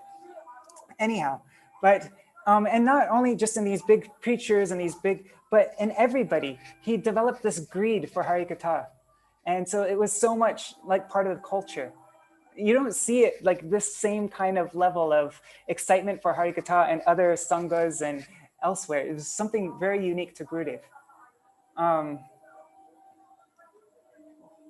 And also in Gurudev's Harikata, there's another quote I wanted to say about this, but anyways, it doesn't matter. In Gurudev's Harikata, he would speak about all different topics. He would speak from 11th canto. He would even go very basic things, you know? But he always, whatever he was speaking about, you know, he'd speak so often. He would speak about Prahlad Maharaj, Prahlad Charitra, and speak about Dhruva Maharaj and Hanuman, you know, all these. But whenever he spoke, he'd always make it very clear why we are hearing this Harikatha. He'd always make it, you know, what is the aim for this? How can we use this Harikatha to help us reach our goal? So he always made the goal super crystal clear. And not just the goal crystal clear, but what are the first steps that I need to make? You know, he made it very practical, right on our level, so that we can, and yeah, so there's always clarity. And on this point, I wanted to share something that Shravan Prabhu spoke about Gurudev. You know, Shravan Kumar, who's in Hawaii. This is in Jagannath Puri. He spoke a glorification about Gurudev, and he'd be really pissed off if he knew I was gonna be sharing this. But anyways, it was so beautiful. I wanna share it. Okay, so I took notes when he at that time when he was there, and so I'm just gonna. This is on Gurudev's Vyas Puja. He said, someone who is completely laden in Vraj Ras, completely absorbed in Vraj Ras, completely and eternally living in Vrindavan Dham. Anywhere he goes, this mood of Vraj Vasis will automatically come out and affect everyone, drown everyone. Anyone who comes into the association of Sri Guru Pad Padma can understand that this was a Vrajvasi. This is a Vrajvasi. They can understand what is Vraj Ras. How sweet are the mellows of Vrindavan. So for a disciple, Our duty should be, how can we also taste this? How can we also have a touch of this, which is so dear to Srila Gurudev's heart? Just when I was, and Shravan's telling, just when I was a very small, a little boy, maybe 10 or 12, when I first met Srila Gurudev, I was completely amazed. Of course, at that time, I couldn't understand. Now, later in my life, I'm looking back and it's becoming more and more amazing. He first came to Badger in 1996, and we were all such small children at that time. I remember one of the first encounters I had with him. I was standing with some of my friends, some young boys and very young girls. And he would come there after speaking his Harikatha, walking back to his room. And he would ask us, say, Gurudev is asking the little kids, what would happen? What would you say if Krishna came to you right now and said, I will give you any boon? What would you say? What would you want? What would you ask Krishna for? And all the little children, they gave their little answers. and then Srila Gurudev gave his answer, which was absolutely amazing. At that time, of course, I couldn't really understand it. He said, I am giving you the order that if Krishna comes to you ever, you should not ask him for anything. You should not even ask him, oh Krishna, I want your darshan eternally. I want your service eternally. No. You should only ask him for one thing. Shama Sundara Shikanda Shekara Smera Hasa Murali Manohara Radhika Rasika Mam Kripa Nide Swapriya Charana Kinkarim Kuru. I only want to be your servant. Oh Shrimati, sorry. I only want to be not your servant. I don't want to be your servant, Krishna. I don't want any boons, nothing like that. I only want to be the servant of your dearmost Srimati Radhika. So Srila Gurudev never concealed any of his deep moods, even to small children. He would completely open everything. And I also had a similar experience like this on another year when we had to say shlokas in front of Gurudev. I don't remember which shloka I said at this time. This was one of the early years. I was a lot younger then. And so whatever shloka I said, after the shloka, actually, no, just a few days before this, before I had to say the shloka, Sripad Prabhu, he asked me, what is our goal? Do you know what prayojan means? What is the goal? And I said, I don't know. I didn't really care. And then he said, Krishna Prem, that is our goal. Krishna Prem is our goal. And so after I said that shloka in front of Gurudev, then Gurudev asked me, what is our goal? And I was like, oh, thank God, I know the answer to this one. And so I said really confidently, Krishna Prem. And then Gurudev said, no. What? I didn't, but then Gurudev said, Radha Dasyam. So even to the small children, he made it so clear, so crystal clear, what is our aim? And you see, even if you go to places in other sanghas and you go to other, Vaishnav groups, you'll ask them, what is the goal? It's, most people won't be able to tell you clearly that, we want to become a maidservant of Srimati Radhika, Radha Dasyam. But Srila Gurudev made that point so clear even to the small children. That was a very unique speciality of Gurudev. So I'm just looking at the points that I wanted to speak. Anyways, there's a gap here. Anyways, I'm going to go on to, so after I finished Gurukul, every year I was always asking Gurudev if I could go to stay in Mathura. He'd always tell me to finish Gurukul, but still, I was able to leave a bunch of times and come to, one year I left school for 4 months and I stayed in the Mott. Another, in 2005, I also stayed for, I think, 6 months, 6 months of school. But then finally, in 2006, I finished school, and I was just about to go to the Mott, but then Damodar Maharaj intercepted, and Damodar Maharaj asked Gurudev if I could travel with him. And then Damodar Maharaj said to me, Gurudev said that you have to travel with me. I'm like, no, I wanted to go to the Mott. But anyway, so I traveled around with Damodar Maharaj for a bit. And then I went to Houston right after that for, I don't know how long it was. I think I was there for a couple months. But I so badly wanted to be in Mathura in Keshavji Gaudiya Math. And then somebody there told me, Gopal Prabhu. He said, "Do you need permission to stay in your own home? You don't need to get permission to stay in the mutt." And I was like, okay. And so then I just got a ticket, and I went and stayed in Keshivji Gaudiya Mutt. And then I stayed there ever for, until 2011 until I was in Puri. But that first year, 2007, and then 2008. Yeah, so I was already there for 1 year. And then 2008, I think it was, or maybe it was 2009. I think it was 2008. No, it was definitely 2008. There is, I hope I tell the story right and nobody misunderstands it. But if I do, yeah. Anyways, I need to be careful how I tell this. I've never told this story before, I don't think, I told it to like individuals. But at that time, there was, I think I was in Vrindavan then. Yeah, I was in Vrindavan. And then Prem Pradeep and Gaur Pran came to me. And I think that year, Premananda Prabhu, he was going to stay in Mathura, and he was going to go back and forth. Like he was going to stay at nighttime in Mathura, but then go during the day for cooking and be there the whole day in Vrindavan, but then at nighttime come back to Mathura. And so Prem Pradeep and Gaur Pran said to me that, I might be getting details wrong here, just want to give that disclaimer, but this is how I remember it.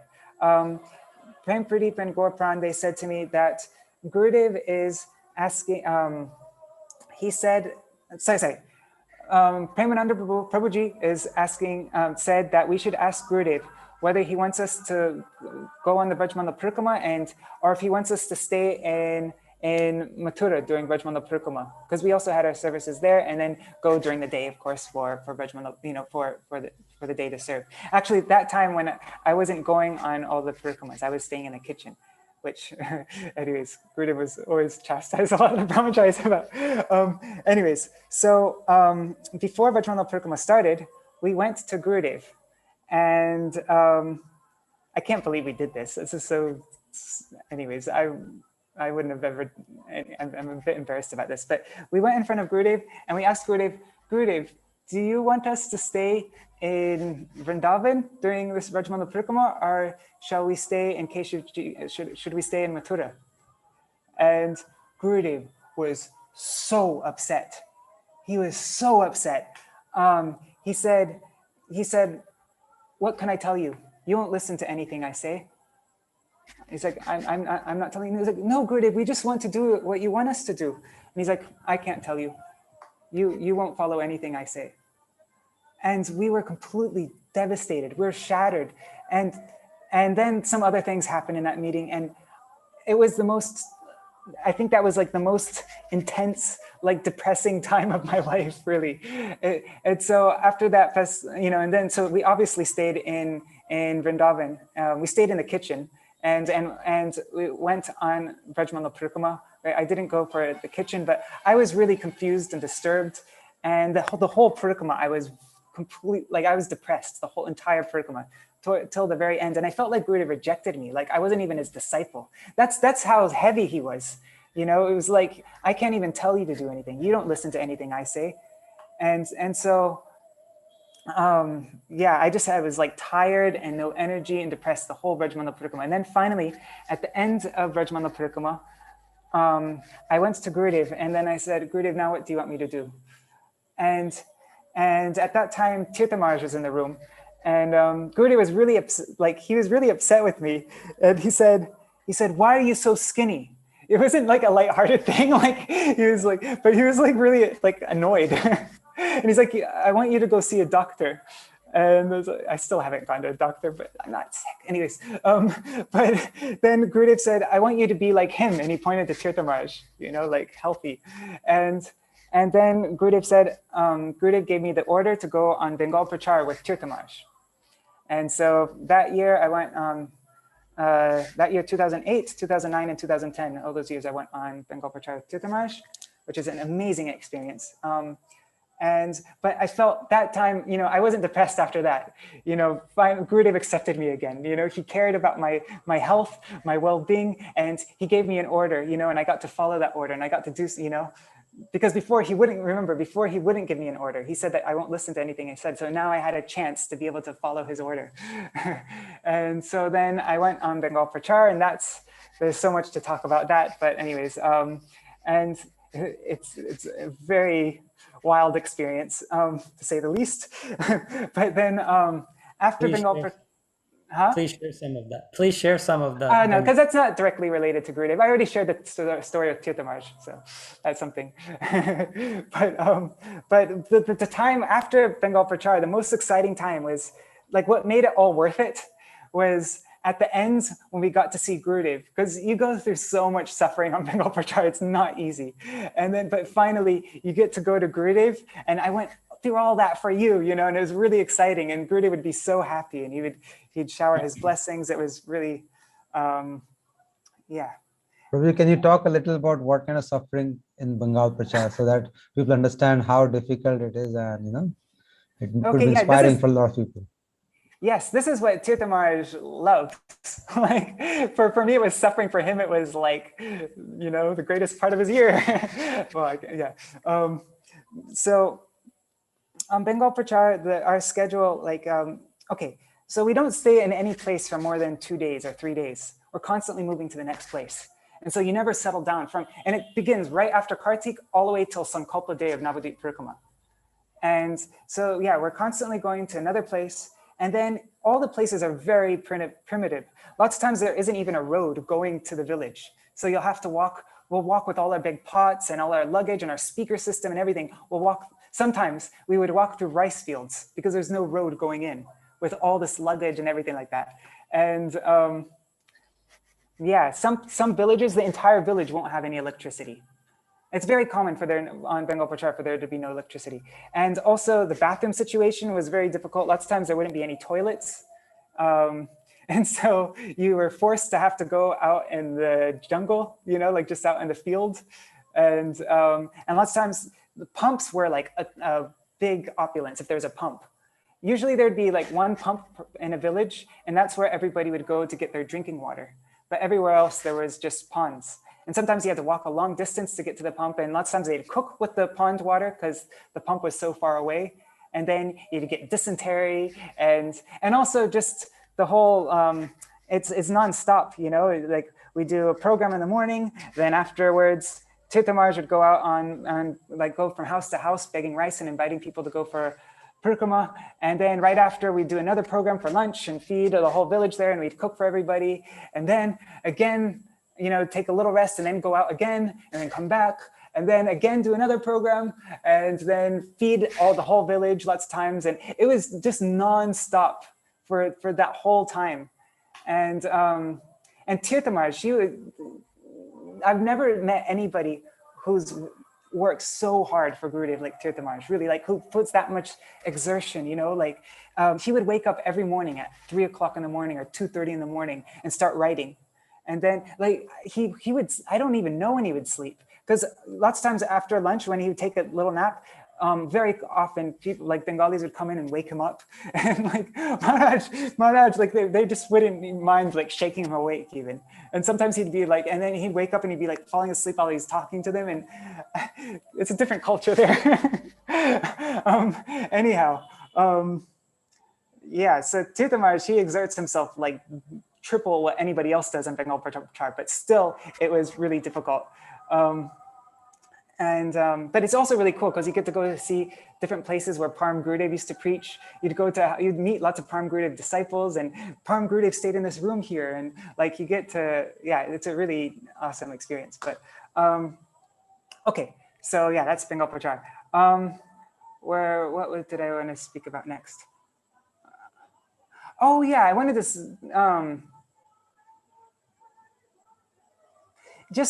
I wanted to mention.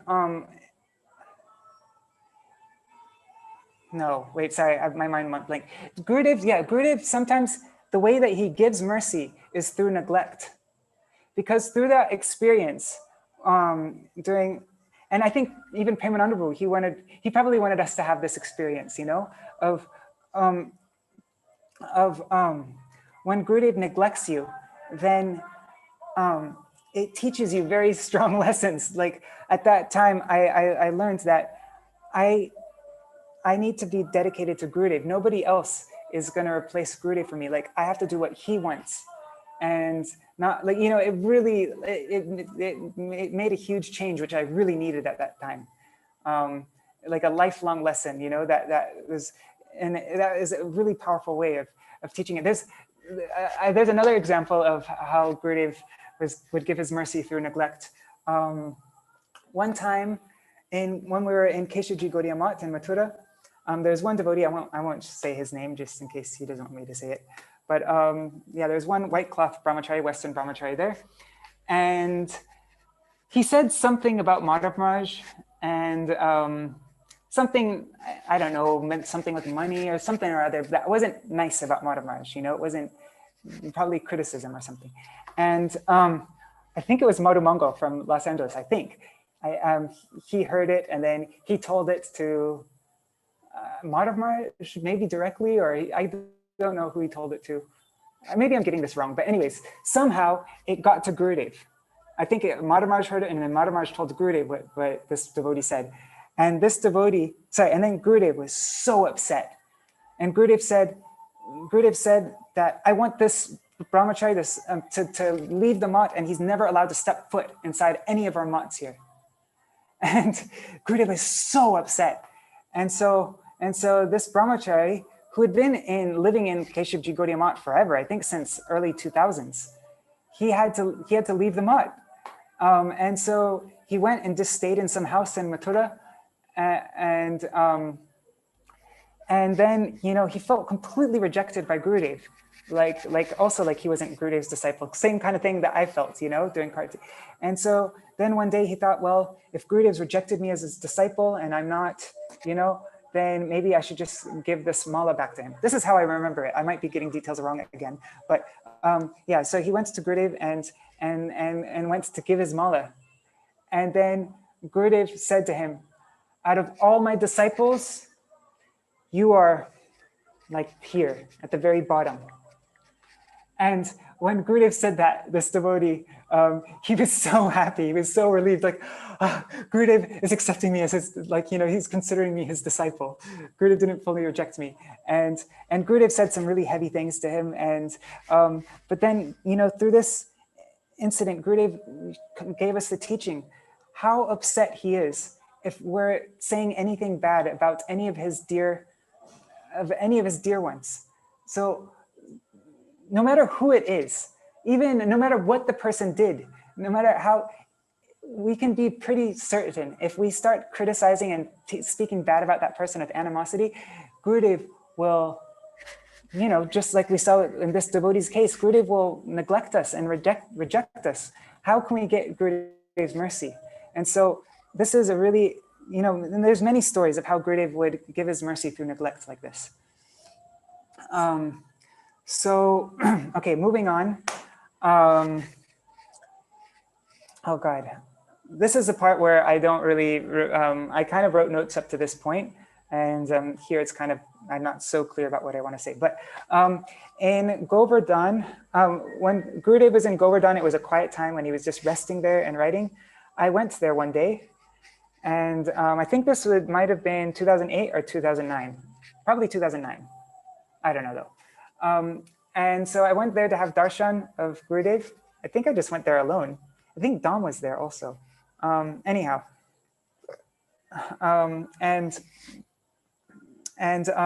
so Gurudev said to me, he asked me, what am I doing in Keshavji Gaudiya Math? And so then I told him, well, I'm washing pots. I do kirtan twice a day. I make rotis twice a day, and I just went on the whole list of, you know, Dwadashi Diksha, all the different things that we do in Keshavji Gaudiya Math. And then Gurudev just started laughing, and he just like lifted his hand up, like, what is that, you know, like, and my mother told me that when Gurudev was in the West, he said to her that I want that your son does more than just wash pots and cut vegetables. And so, although at the same time, and another time also, Gurudev said that, my mother said that, you know, I was traveling with Damodar Maharaj and leading kirtan and playing mridanga, and Gurudev said, no, I'm preaching also. And another time Gurudev said to my mother, he said that your son is not your son, he belongs to Krishna. But the main thing is that Gurudev, he didn't just want whatever situation I was in, and this doesn't just apply for me, this applies for all of Gurudev's disciples. He didn't want us just to get so comfortable in whatever position, whatever situation we're in, and just doing the services that we liked doing and what was easy. But he wanted us to come out of our comfort zone and make some sacrifice for him, really show that we're not, you know, otherwise we're just, is it actually service if we're just doing whatever we want just for, you know, in a comfortable way? And at this, I mean, of course, it doesn't mean that Gurudev doesn't want me to wash pots and cut vegetables and do all that kind of thing. That's actually really important, because if you don't do any of that, or like more seemingly menial service, I mean, it's not menial service, but whatever, you know. But, you know, if you don't do that kind of service, then you start to feel puffed up and you think that that's below me. And, and we see how Gurudev would train people up, like on top of, like with Tirtha Maharaj, again, sorry, I keep on talking about Tirtha Maharaj. It's just his disappearance day here, so I'm kind of like thinking about him. But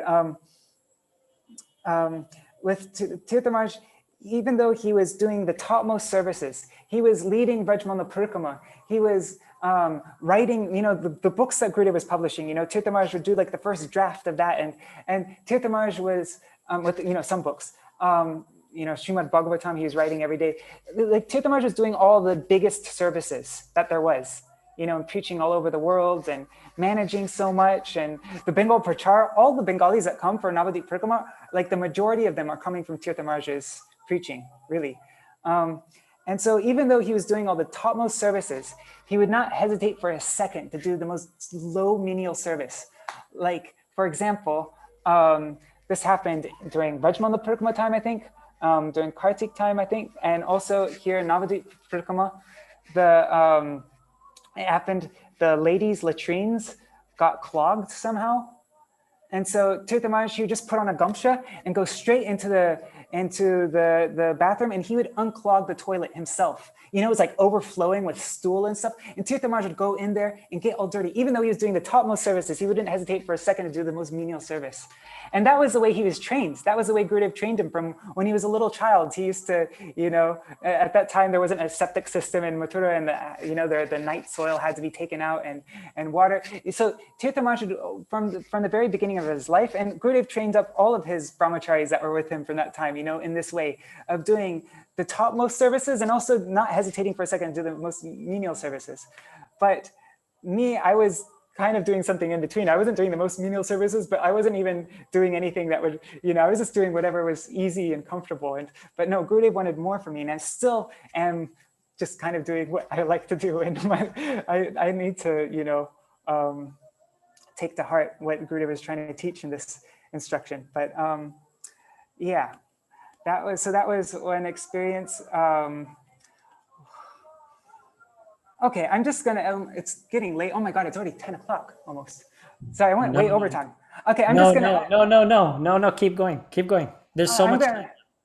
Okay, I'm gonna just end here. No, keep going. Please tell us. Okay, I'll just tell one last thing then. One time, okay, this story, I didn't actually, this wasn't directly with Gurudev, but this is a time when I felt most strongly with Gurudev, more than even when I was physically with him. Like, it was a very unique experience. And I don't know, I've told this a couple times already, and a part of me feels like I shouldn't be telling it, because then that makes it not special, and it's not just between me and Gurudev anymore, and I'll lose everything I got from it. But I'm just gonna tell it anyways, because anyway. So when I was in Puri, I don't know if this was during Gurudev's time or not, if Gurudev had already entered Nitya Leela. I have a very bad memory, but it was during Rath Yatra time. And at that time, the devotees were going out and doing book distribution. And I hate doing book distribution more than anything. I don't even like talking to people about like talking to people, like to regular people about Krishna or anything like that. I'm like, I've never had any experience talking with regular people. I think when I was there with you, Sachin, when I like did the book inventory, that was like one of the first experiences working with that Mexican worker, and that's like a very like I'm not used to dealing with other people. I've just was like I've been very sheltered my whole life. I was in Badger, and then I was in the Mott, and so. But one day the devotees were going out, and just a thought came into my head that Gurudev would be happy with me if I go out on book distribution. So I'm just going to do it. And so I went out. Maybe some devotees were urging me to go also, I don't know. But I went out and I distributed books with the devotees there. But there must have been some little bit of sincerity, like some tiny little desire to please Gurudev in that action, because the next day, even though I didn't distribute that many books, I was a terrible book distributor. I didn't. But still, just because I made that endeavor, because I thought Gurudev would be happy if I did it. Then the next day, when we sang Shri Guru Charana Parma, and then after Vrinda Devashtakam, and I was leading both of those songs on the mic. And after we led Vrinda Devashtakam, we would sing it every day. And I was doing Mahamantra.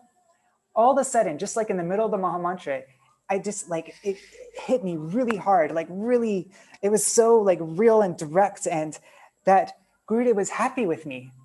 Gurudev was actually happy with me. And I kind of lost it. Like, I think I started crying even while I was trying to like really hold back the tears, because I felt it more strong and real than I've ever felt that Gurudev was happy with me. It's like overpowering that Gurudev's pleased with me. I did something to make him happy, and he was showing it to me somehow. And right after the kirtan, I ran up to the roof and I hid somewhere, and I was just like, but that experience, because I usually when I do things, even though it looks like I'm doing it for Gurudev and that I'm doing it because I want to do it. Even my publication service and all the different things I've done in service, it's always been because I want to do it. There isn't, and maybe there's like a little desire to do it for Gurudev, but not really. But that was like one time when I felt some kind of sincerity, like, oh, I want to make Gurudev happy by this. And so Gurudev rewarded me with that. He showed me that if I do things for him, for his pleasure, for his happiness, then this is what I'll be experiencing all the time.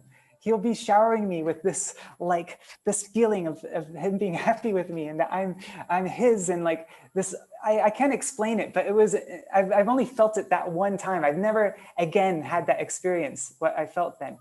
And, but through that, yeah, Gurudev was teaching me that it doesn't actually matter. Even if I'm not directly with him, I could be with him more than even if I had his direct physical association. Like Sundar Gopal writes that, Srila Gurudev, he's not bound by the but Gurudev's not bound by the laws of time and space.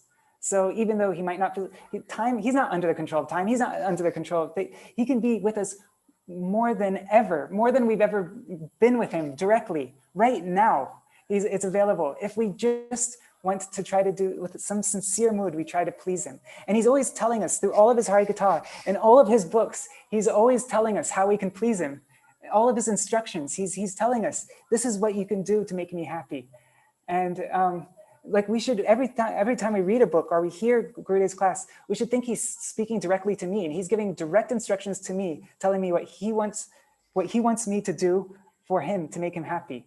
And something that's been very inspiring for me is that there are so many devotees who's never even had the fortune of having Gurudev's darshan. But some of these devotees who never had Gurudev's darshan, they are completely crazy over Gurudev. Like they're completely absorbed in listening to Gurudev's Harikatha day and night, helping with the audio seva and serving him in so many ways with more enthusiasm than so many of Gurudev's own disciples.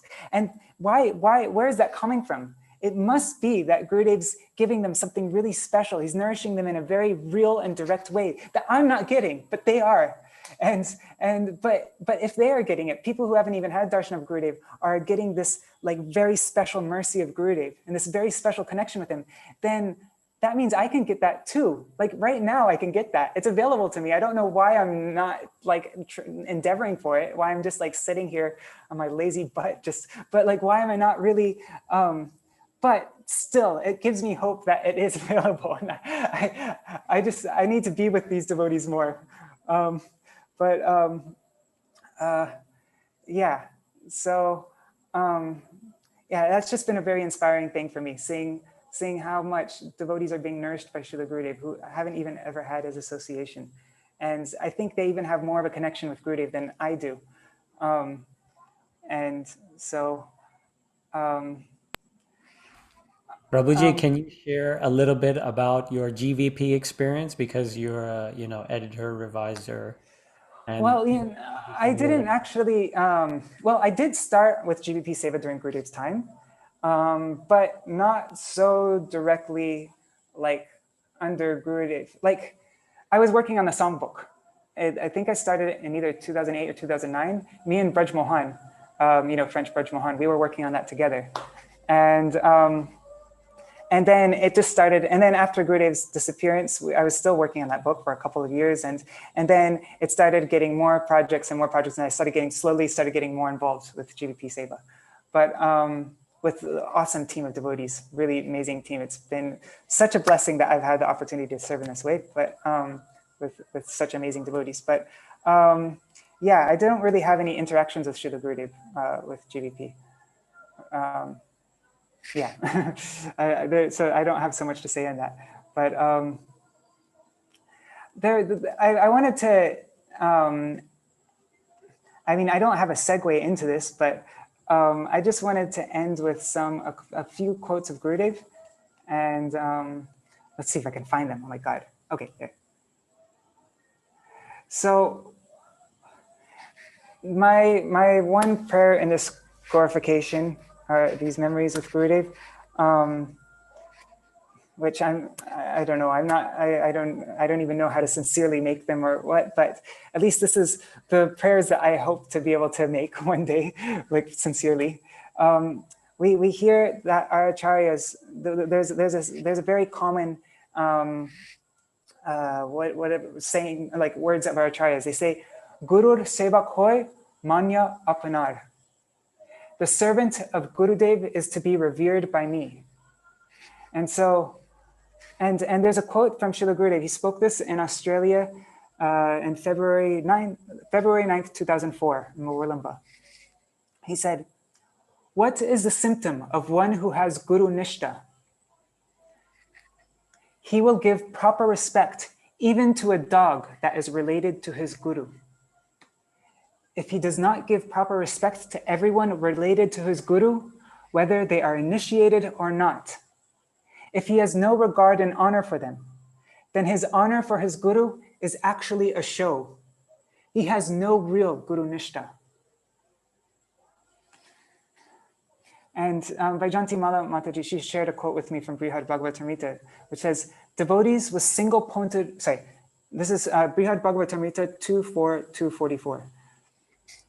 Devotees with single-pointed focus feel tremendous affection for anything that has even a slight trace of relationship with their beloved Lord, with their Ishtadev. And so, the one thing, as we heard with the story of Jagadish, the one thing, Gurudev is the embodiment of hope for us.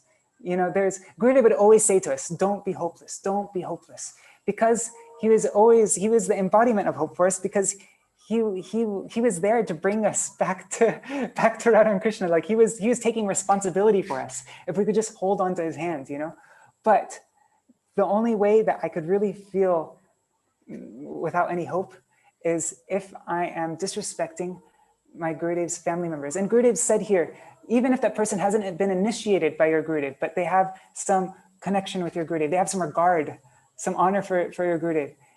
If you don't feel love for that person, if you're not showing them honor and respect, then any kind of Guru Nishta that you show, it's just, any kind of Guru Nishta that you exhibit, it's just a show. It's not real. You can't have any Guru Nishta. It's impossible. That is a symptom of somebody who has Guru Nishta, is that they'll have love for anything related to Gurudev.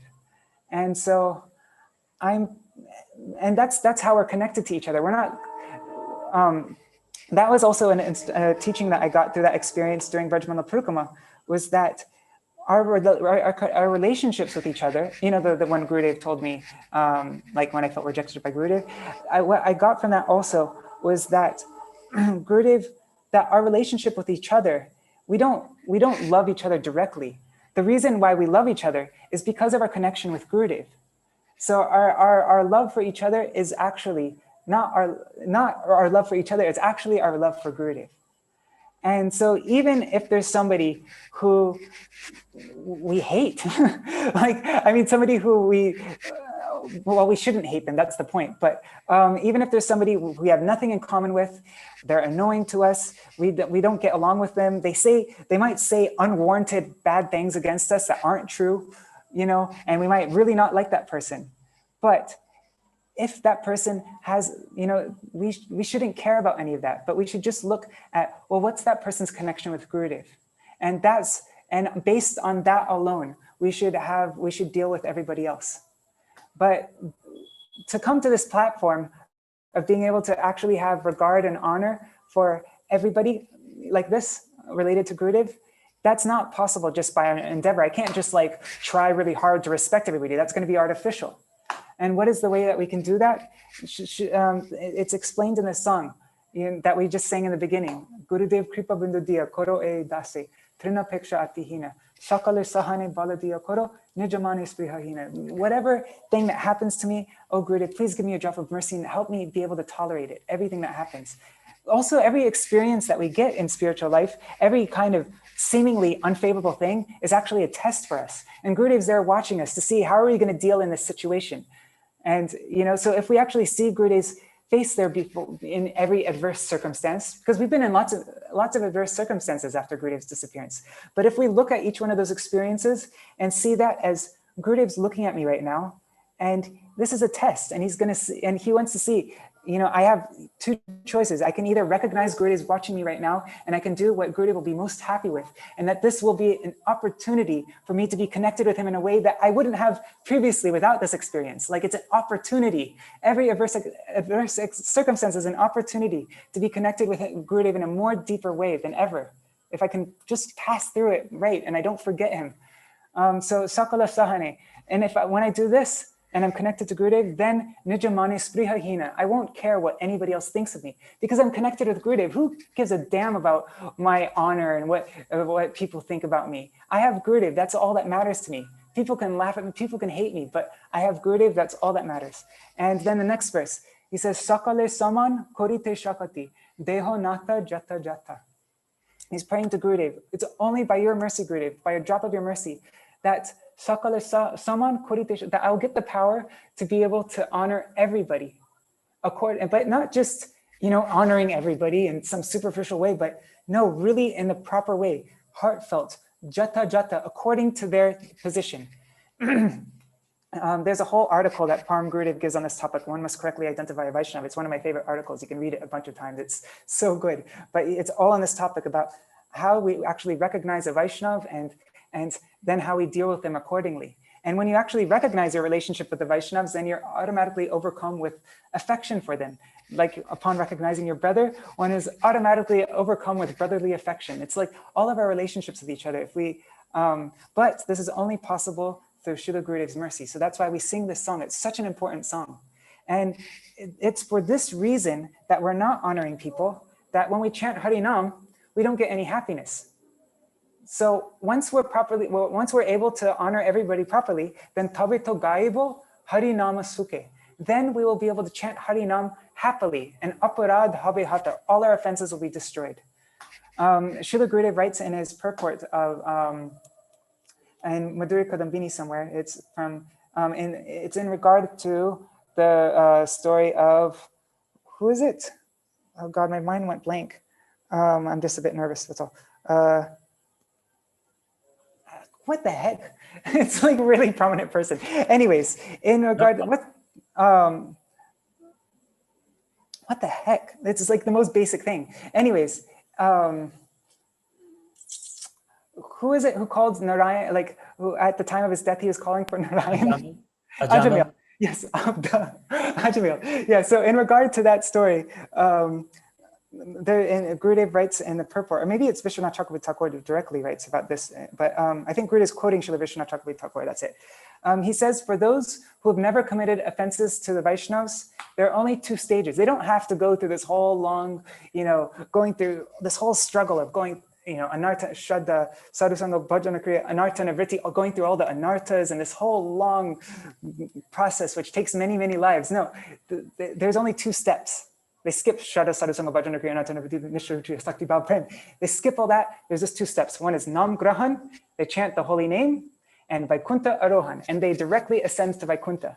So the only reason we have to go through all this struggle in our developments in spiritual life is just because of our offenses to the Vaishnavas. That's the root of it all.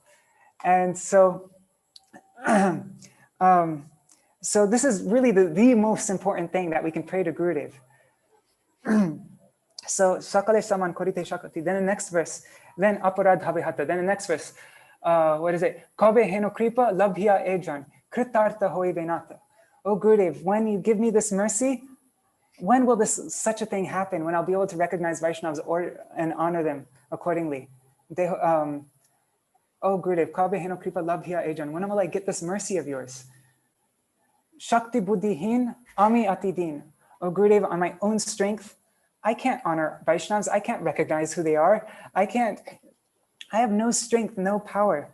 I don't know anything. I think I know everything, but I don't. Koro more atmasata. Oh Gurudev, just please make me yours. Make me koro more atmasatma. Make me close to you. Make me your atmasata. I don't know how to explain that. And then the next, because when we come close to Gurudev, that's when we're able to recognize everybody. Then the last verse. Jogata vichare kichuna hipai tomara karuna sar. When I look at my own qualification, I see I have nothing. I'm not qualified for anything. I'm a lost case. I'm a hopeless case. But tomara karuna sar. But your mercy is the essence is my everything. Karuna sar. Karuna na hoile kandiya kandiya. But Gurudev, if you are not merciful to me, if you don't help me be able to do this, then I have no hope. And so then weeping and weeping, prana narakivo ar, I will give up my life. And so I'm praying with this opportunity, which being able to glorify Gurudev, this is what is our nourishment. And this is what can really boost us to be able to make a change in our lives and be able to try to really sincerely follow him. There's opportunities there. I don't know if I'll be able to take it, but my prayer is that that everybody tolerates all my offenses, and that one day I will really be able to truly honor everybody properly. I can actually sing the song of Srila Bhaktivinoda Thakur in a sincere way, and really, from the core of my heart, that I really will feel that without Gurudev's mercy, that I will, weeping and weeping, I want to give up my life. And yeah, I pray that that for the rest of my life, I can always be closely associated with with my family, and that they can help me be able to serve Gurudev. I'll end here. Vanchakalpatarubhyashta kripasindubhya cha patitanam pavanebhyo vaishnavebhyo namo namaha. Dhanyavad. Madhukar Prabhu, thank you from the core of my heart. Thank you so much, Prabhuji. I can't tell you how beautiful your discussion and memories of Srila Gurudev and how many lessons you're sharing with all of us. Actually, I'm seeing that so many of these lessons directly apply to me personally. And it's when I hear these memories, as many devotees have shared, and I'm sure all of you feel that it's like Srila Gurudev speaking to us, So thank you so much, Prabhuji, for sharing these memories, even though I know you were somewhat hesitant. But if you know the plight of devotees like myself, that by sharing this, we get so much inspiration. We get so much inspiration. So I remember when Shravan was speaking that time in Puri, because I would always hide before, like, because I didn't want to glorify Gurudev, I was always too afraid. But I remember Shravan said the biggest trick of Maya is that when somebody asks us to glorify Gurudev and we say we're not qualified, and we avoid it. That's the biggest trick of Maya. And anyways, he was like really tearing into that point, like when we say, oh, no, no, no, no, no. And so then at that time, I was like, okay, I have to, like, if somebody asks me to speak, I just have to accept it, even though I don't want to. Yeah, but I think that's like for everybody. If we ever get a chance to glorify Gurudev, we can't like put it down, reject it because we're shy, Yeah, I think I think you're absolutely correct. And to the glory of this program and those who have started it, it has been such an inspiration for all of us because we see how Srila Gurudev touched everyone and in such a unique way. So I wanted to, if you don't mind, I wanted to touch on some of the points that you made that really stuck out to me. And I pray that these points and these memories remain in our heart. So the way you began was so beautiful that, and actually wrapping it up nicely with the same thing of how we must correctly identify a Vaishnava and how we must honor them, and how Param Gurudev wrote in that article that, you know, we should not think we are so we should not think that we love Gurudev so much, but that But he loves us so much. that he Right? oh I'm sorry, that he loves Yeah. us so much, when we identify him and maintain that, then we can really understand what he has come to give, and we can honor and respect appropriately. And of course, you said that Vaishnava means Gurudev, but at the end, you made a very amazing point that this applies to all of Vaishnavas and all of particularly Gurudev's family, that even if even if they're not initiated, even if they are just have some regard for Srila Gurudev, that we should have some affection for them, not some, like lots of affection for them. So that was such a beautiful way to begin. And of course, then you went and how your sister took Harinam from Srila Gurudev and traveled for so many years with him. I was really surprised to hear that. And then your experience of meeting Srila Gurudev for the first time, and how Srila Gurudev came to the West in Badger amongst so many Prabhupada disciples who, had become dry, as it's written, had become dry and had become, just not having taste. But how Srila Gurudev came, and when he came, it was so funny how he came when the cars would pass by the driveways one by one, and hoping that in which car will Srila Gurudev come. And then when he came, that having the darshan of such a divine personality, a Mahabhagavat, how everyone, like yourself included, weeping. And I think so many of the devotees have commented on that, and what's amazing is you as a child, not even knowing so much, but having that just emotion pour out when seeing Srila Gurudev, and discussing how that Param Gurudev talks about the Diksha and Shiksha Guru, and that the real Shiksha Guru is one who gives instruction on how to honor one's Diksha Guru. And that's a real Shiksha Guru. And how... Actually, sorry. No, just on that point, something, there was a really big thing I learned. I mean, I experienced something, and I still haven't fully understood it. But, after Gurudev's disappearance time, there are many devotees saying, even very senior disciples of Gurudev saying not to hear from Srila Bhakti Vigyan Parati Goswami Maharaj. And because, you know, his Harikatha is different, and, you know, it's not the same. It's not exactly the same like Gurudev, and we want to just be loyal to Gurudev and so, you know, when he'd come to Puri, lots of times initially I didn't even go for a lot of his classes. I mean, I also had other services, but yeah, I did get to have darshan of him. Anyways, never, it doesn't matter. But then when I actually started going to his classes, even though he wasn't speaking about Gurudev directly, and he wasn't, I felt my connection with Gurudev strengthen.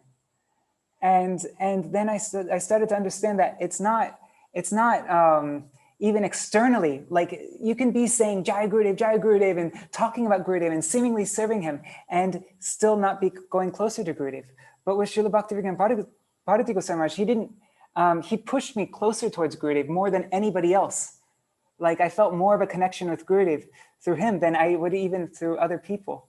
And so it's something that you have to look inside your heart, not externally, like that we're all talking about Gurudev, but actually what's happening to the heart. And so if with any Vaishnav, if you feel that Vaishnav is rekindling your connection and your dedication to Gurudev, then that is Shiksha Guru. Yeah, anyway, sorry.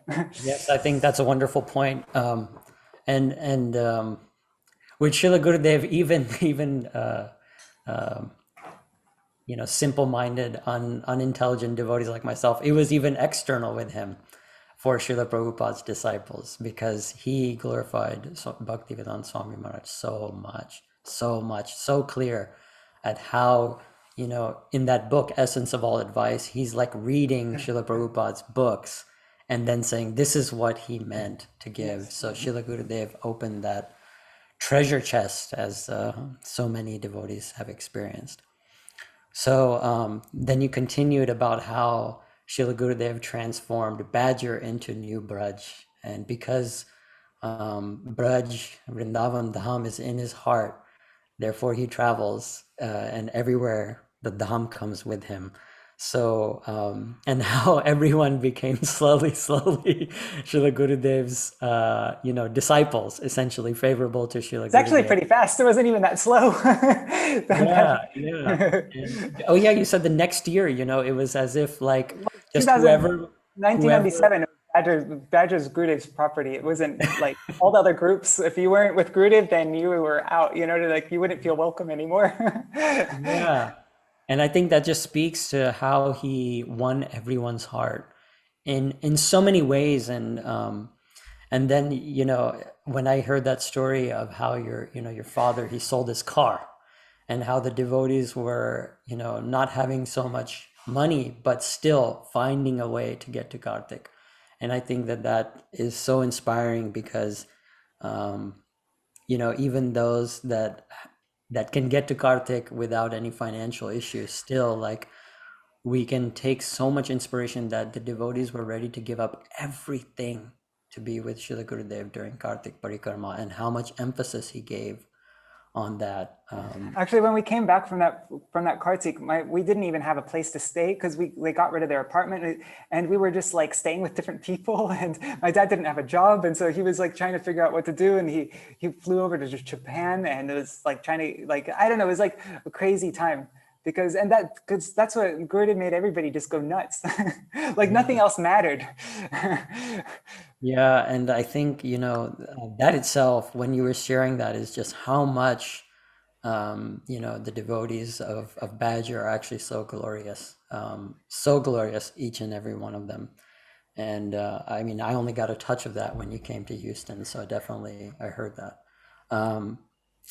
And well, just it's all Gurudev's glory, really. It's none of the other devotees' qualities even. Yes, Srila Gurudev's glory, of course, and just the conviction that he brought, that he can take us. He's the one that can take us, you know, and he's the one that takes responsibility for us. It was so amazing to hear that. Then continuing about how, Prabhuji, you were sometimes traumatized reading shlokas, or how it was very traumatic. But, you know, Srila Gurudev was like so particular, and you mentioned this multiple times, of how particular he was, that we each, as his disciples or as his followers, know exactly what he came to give, not like, Hindi mein kehte hain ki 21-20 ya 19-20, not, it should be perfection. And that even one word here and there, our mind should be very one-pointed and clear to our goal. And though he was so heavy, as you said, he was so heavy, but along with that, he had so much love and affection, because only someone who is having that much love and affection can be heavy.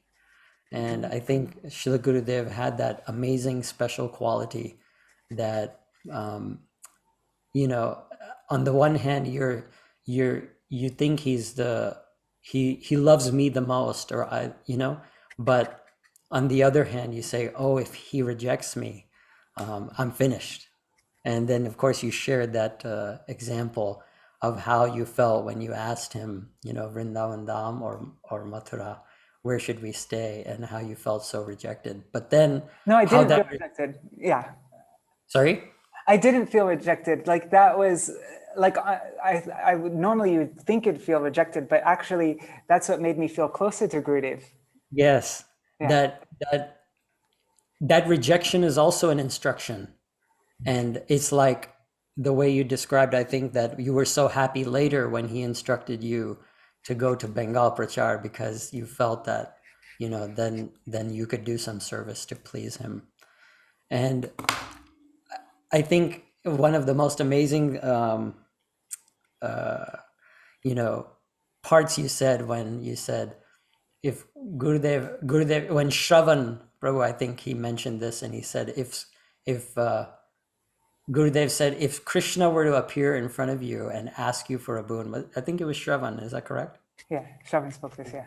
Yeah, if Krishna came in front of you and asked you for a boon, what would you ask? And, so many,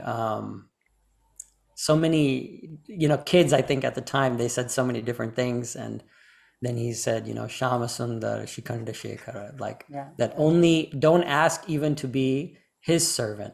Only one thing you should ask is that, how can I want to be the servant of your beloved, dear most Srimati Radhika. So Gurudev gave this instruction to everybody, even, and I think so many of the devotees have expressed this in this memories program, is that even to the very child, even to the children, he would give the topmost thing from the outset, just be pakka, right straight, and you share. But also another point, though, he always would bring it. He would always come back down to where we are, also, because that's something that many devotees would think, that Gurudev was just talking about rasik things all the time. And actually, but Gurudev would give so many very basic classes talking about the most essential things. He would spend so much time speaking on the other cantos of Srimad Bhagavatam and other stories, going through Brihad Bhagavatamrita and Jaiva Dharma, Bhagavad Gita, everything. But because when he would speak about these topmost things, it was so sweet and juicy that everybody just gets so excited about that, and people would, anyways. But yeah, Gurudev would always give us, he never made anything cheap. He was always very sensitive how he presented things, and he always would tell us not to jump, but we have to start from where we're at. I should have mentioned that before, but anyways, yeah. No, you did mention it also. Okay. And I think that segues into, you mentioned that Srila Gurudev always used to speak Prahlad Katha, Dhruv Maharaj Katha. And he would say, what are the teachings? You mentioned that so nicely, that what are the teachings that we are supposed to learn from each of those kathas. So yes, indeed. I mean, Srila Gurudev took us from the bottom, bottom up. I'd say first become like Dhruva Maharaj, first become like Prahlad Maharaj, don't jump. Yeah. Yes, I remember, can you, he would say, can you be like this? Can you be like this? This is how you can assess yourself. Mm-hmm. And I think just multiple times you mentioned this, and I think this really hit home for me personally, is that how no matter what, do not criticize any Vaishnava, do not criticize, and how, and someone just commented here, the negligence versus rejection. But for this, Gurudev would even reject, because if we criticized any of his family members or any of his dearmost, how can we expect that he accept us? So he was very particular about this, and I think by your grace we can understand also this and Srila Gurudev's mercy, that how we can avoid criticism and how we can develop love and affection like he did for everyone despite our anarthas. Then you also made one wonderful point about how to please Srila Gurudev, we should also, we should try to do things that we're not so comfortable with, not just the services we like. And Srila Gurudev told you, I don't want you to just cut vegetables and wash pots, that we should preach. And you did that the first time you went out for book distribution, and even though, you said it was like something you never wanted to do, you didn't like it. And even though few books went out, you shared that intimate experience. And that was like the one time I ever did anything like that. Still, like to this day, that's how lame I am. But anyways, yeah. I think that just speaks that he's so pleased with even the smallest endeavor if we go out of our way, if we take something a little bit uncomfortable. And this is the reward, this is the reward that we get to meet Srila Gurudev. And I remember, and if you don't mind, I'll share this. I remember there was this small video, I think it's about 30 seconds long, and I believe it's in California. I don't remember if it was in Badger or somewhere. But Srila Gurudev said, he said, he was referring to the book table, and he said, if someone distributes 10 books by the time I come back next year, I will give them Shraddha. Whoa, And he said, if someone distributes 50 books, I will give them Nishtha. And if someone distributes 1,000 books, I will give them Ruchi. Ruchi. Can you imagine? Only Srila Gurudev can say this. Yeah. And how much emphasis he gave on book distribution. So I'm sure that I didn't distribute 10 books that year. I'm sure of that. No, but I think that just goes to the point of how just even this seva of book distribution that you did one time, how much reciprocation you received from Srila Gurudev, I think is just really outstanding and astounding, I should say. And what's amazing is that you, you made this really important point, and it's so funny because I just heard yesterday from Lavanga Manjari Didi, who you mentioned also, is that those I did mention her. Yeah, sorry, never mind. That those that didn't get his physical darshan, that how he's available now, how Srila Gurudev is still available, not confounded by time and space.